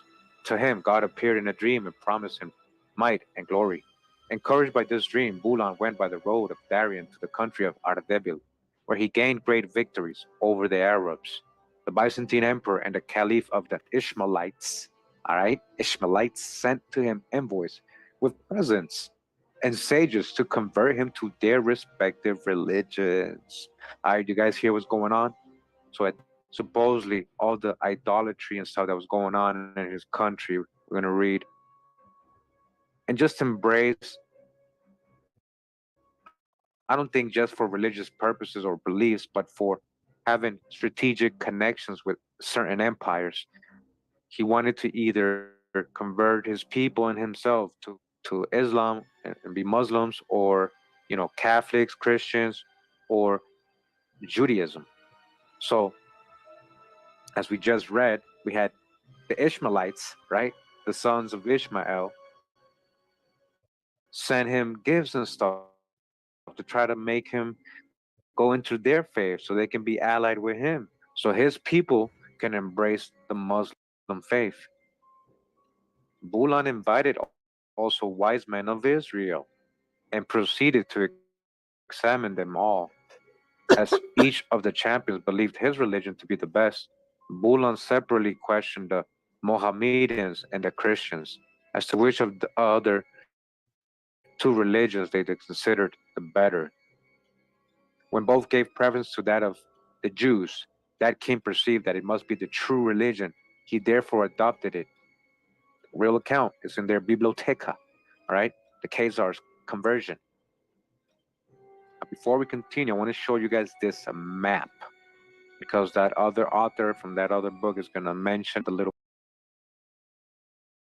You guys see right here, who are the so-called Jews? Is the Khazars in parentheses, right? These are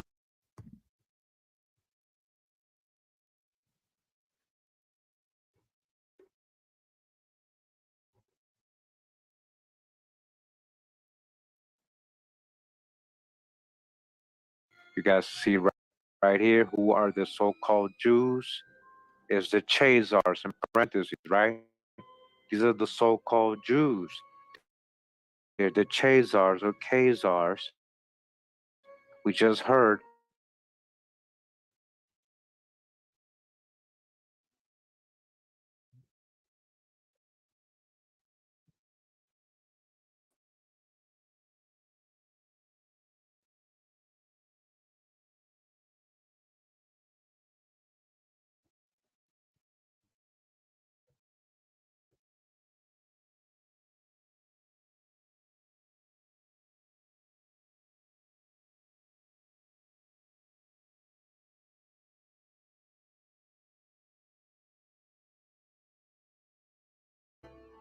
even the name of Sangari has been found in a liturgy of Constantine the philosopher, Cyril. It was one of the successors of Bulan, named Obadiah, who regenerated the kingdom and strengthened the Jewish religion. He invited Jewish scholars to settle into his dominions and founded synagogues and schools. The people were instructed in the Bible, Mishnah, and Talmud, and in the divine service of the Hassanim. In their writings, the chasers used the Hebrew succession letters. All right, they adopted the Hebrew alphabet.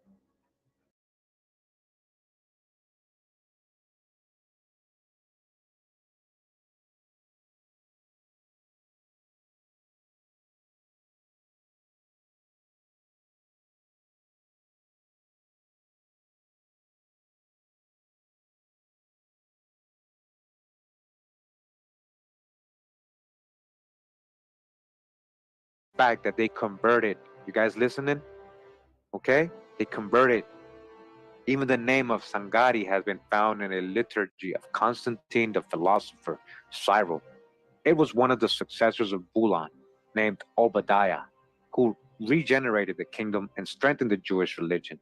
He invited Jewish scholars to settle in his dominions and founded synagogues and schools. The people were instructed in the Bible, Mishnah, and Talmud, and in the divine service of the Hassanim. In their writings, the chasers used the Hebrew succession letters. All right, they adopted the Hebrew alphabet. Obadiah was succeeded by his son Hezekiah, the latter by his son Manasseh, Manasseh by Hanukkah, a brother of Obadiah, Hanukkah by his son Isaac,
Yes.